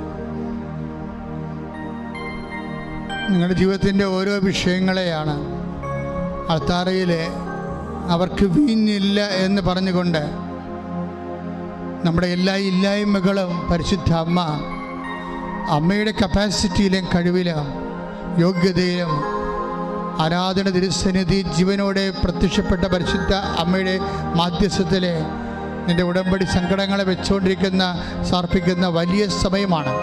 നീ ശാന്തമായി പ്രാർത്ഥിക്കുക ദൈവപൈതലേ. നിന്റെ കണ്ണീരോടെ നീ സ്വന്തമായിട്ട് പ്രാർത്ഥിക്കുക ദൈവപൈതലേ. നീ സ്വരത്തി പറഞ്ഞ് പ്രാർത്ഥിക്കുക ദൈവപൈതലേ. നിന്റെ ഓരോ ആവശ്യങ്ങളും ഉടമ്പടി വിഷയങ്ങൾ നീ പറഞ്ഞ് പ്രാർത്ഥിക്കുക ദൈവപൈതലേ. നിനക്ക് പ്രാർത്ഥിക്കാൻ പറ്റണില്ലെങ്കിൽ നീ സ്വന്തമായി സ്തുതിക്കുകയോ നിന്നെ സ്വന്തമായിട്ട് കരയുകയോ ചെയ്തുകൊണ്ട് കർത്താവിൻ്റെ തിരുസ്ഥ നിന്റെ കണ്ണുനീര് വീഴട്ടെ. കർത്താവെ, അങ്ങനെ മക്കളുടെ അങ്ങനെ പരിശുദ്ധ പൗരോഹിത്യത്തെ ഇപ്പോൾ മഹത്വപ്പെടുത്തണമേ എന്ന് പ്രാർത്ഥിക്കുന്നു. കർത്താവെ, അങ്ങനെ മക്കൾ ഇപ്പോൾ ഓൺലൈനായിട്ടും ഇപ്പോൾ ഇവിടെ തീർത്ഥാടനത്തിലും അനേകം മക്കൾ ഓരോരോ കാര്യങ്ങൾക്ക് വേണ്ടി പ്രാർത്ഥിക്കുന്നിടത്ത് അവർക്ക് ഇനി ഒരു അടി മുന്നോട്ട് വെക്കാൻ ഇല്ലെന്ന് ഈ ലോകത്ത് അറിയാവുന്ന അങ്ങ് മാത്രമാണ് കർത്താവേ. ഈശോ, അവരുടെ പഴയകാല ജീവിതമോ എന്ത് തന്നെയായാലും അത് കാര്യമാക്കണ്ട എന്ന് നീ പറഞ്ഞു കർത്താവേ.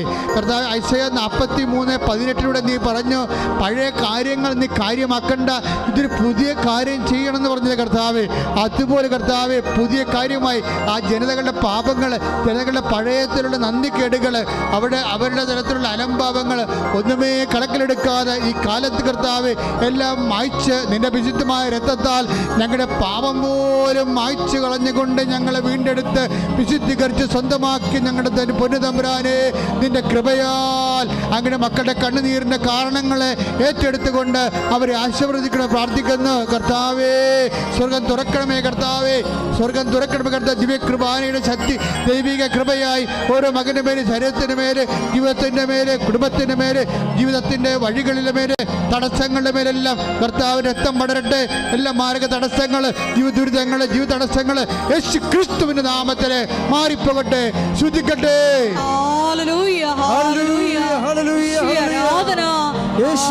കാരുണ്യ ആരാധന നിമിഷങ്ങളിലേക്ക് നമുക്ക് കുറച്ചുകൂടി തീവ്രമായ ഭക്തിയോടെ ചേർന്നിരിക്കാം. കർത്താവേ, വിവാഹം ഇതുവരെ ഒത്തുവരാത്ത മക്കളുണ്ട് കർത്താവ്, ആ മക്കളുണ്ട് ഈശോയെ, അതുപോലെ പെൺമക്കളുണ്ട് കർത്താവേ. ഈശോയെ, ജോലി ഇല്ലാതെ വിഷമിക്കുന്നവരുണ്ട് ഈശോയെ, സാമ്പത്തികമായ കടങ്ങളെ കൊണ്ട് കർത്താവേ പല കടുംകൈ പോലും ചെയ്യേണ്ടി വരണമോ എന്ന് ചിന്തിച്ച് ഭയപ്പെടുന്ന മക്കളുടെ കർത്താവെ, എന്താണൊരു വഴിയെന്ന് ഒരു പിടിയും എത്തും പിടിയും ഇല്ലാത്തവരെ ജപ്തി നടപടിക്കാർ കർത്താവ്, അകലങ്ങളിൽ ദൂരങ്ങളിൽ കുടുംബം വിറ്റുചുട്ട് മക്കളെ ജോലിക്ക് വേണ്ടി വിട്ടവർ, പഠിക്കാൻ വേണ്ടി വിട്ടവർ, അവർക്ക് അവിടെ അഡ്മിഷൻ കിട്ടാതെ കർത്താവ് പുറത്തു പോലും ഇറങ്ങാൻ പറ്റാതെ അവരവിടെ ജീവിക്കുന്നുണ്ട് കർത്താവ്.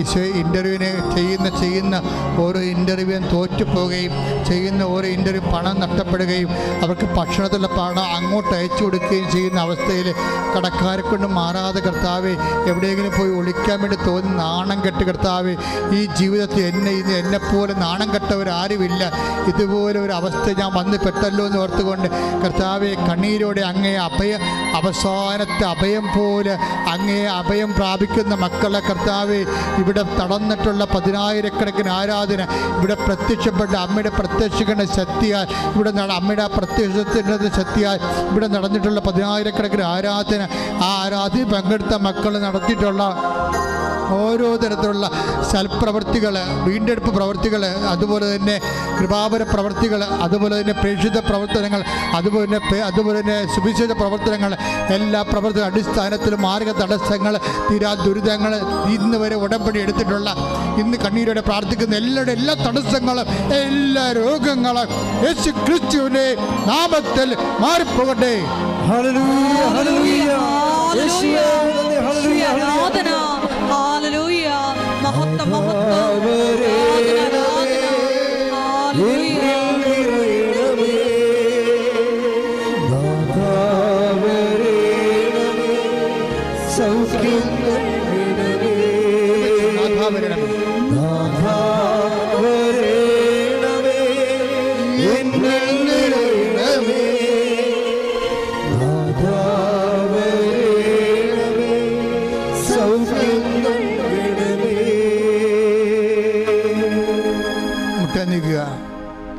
കൈകൾ കൂപ്പി പ്രാർത്ഥിക്കേണ്ട സമയമാണ്.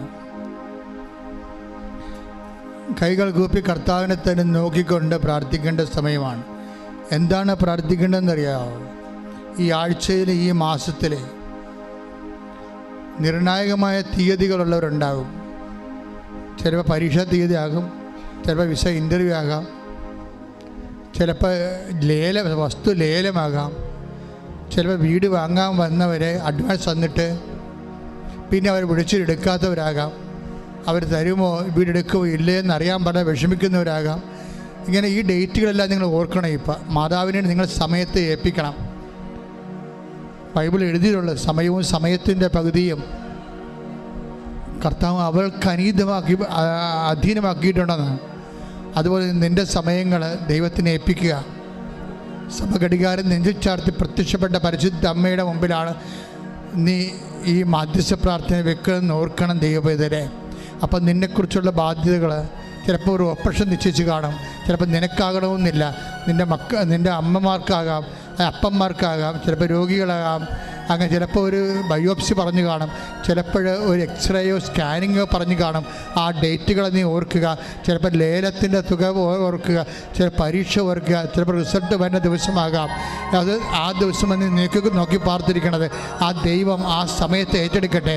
ദൈവം ആ സമയത്തെയും ആ സംരംഭത്തെയും പൂർണ്ണമായി പരിശുദ്ധമ്മ നിനക്ക് വേണ്ടി നിൻ്റെ അവിടെ ദൈവത്തിൻ്റെ നാമത്തിൻ്റെ മഹത്വത്തിന് വേണ്ടി നിൻ്റെ കണ്ണുനീരിൻ്റെ കാരണങ്ങൾ ഏറ്റെടുക്കേണ്ട സമയമാണ്. കണ്ണീരുടെ പ്രാർത്ഥിക്കട്ടെ, സ്വരത്തെ പ്രാർത്ഥിക്കട്ടെ, ശക്തമായി പ്രാർത്ഥിക്കട്ടെ, ദൈവത്തിൻ്റെ കൃപ കിട്ടോളം പ്രാർത്ഥിക്കട്ടെ. കർത്താവ് ദാസൻ കർത്താവ് 143 സങ്കീർത്തനം 2-ാമത്തെ വാക്യത്തെ പറഞ്ഞിട്ടുണ്ട്. കർത്താവേ, അങ്ങയുടെ ഒരു ദാസൻ അങ്ങയുടെ ഒരു യജമാനൻ്റെ കൈകളിലേക്ക് എന്നതുപോലെ, ഒരു ദാസിയെ അവരുടെ സോമനിയുടെ കൈകളിലേക്ക് എന്നതുപോലെ ദൈവമായ കർത്താവേ, ഞാൻ ഇവ വെട്ടാതെ നിന്നെ തന്നെ നോക്കിക്കൊണ്ടിരിക്കുന്നു. കർത്താവേ, സങ്കീർത്തനം 34:10 പറഞ്ഞിരിക്കുന്നു, നിന്നെ നോക്കുന്ന ഒരു കർത്താവ് പ്രകാശിതരാകുന്ന കർത്താവേ, ഇരുട്ടുമൂടി കിടക്കുന്ന സാമ്പത്തിക ഇരുട്ടുകൾ, രോഗത്തിൻ്റെ ഇരുട്ടുകൾ, ജീവിതത്തിൻ്റെ സമാധാനം നഷ്ടപ്പെട്ടുകൾ, ഡൈവേഴ്സുകൾ, വിവാഹമോചനങ്ങൾ, കള്ളക്കേസുകൾ, പോസ്കോ കേസുകൾ, ജയിലിൽ കിടക്കുന്നവർ, ഇങ്ങനെയുള്ള എല്ലാ ഇരുട്ടുമാതികളും യേശു ക്രിസ്തുവിൻ്റെ നാമത്തിൽ ഇരുട്ടുകൾ മാറട്ടെ.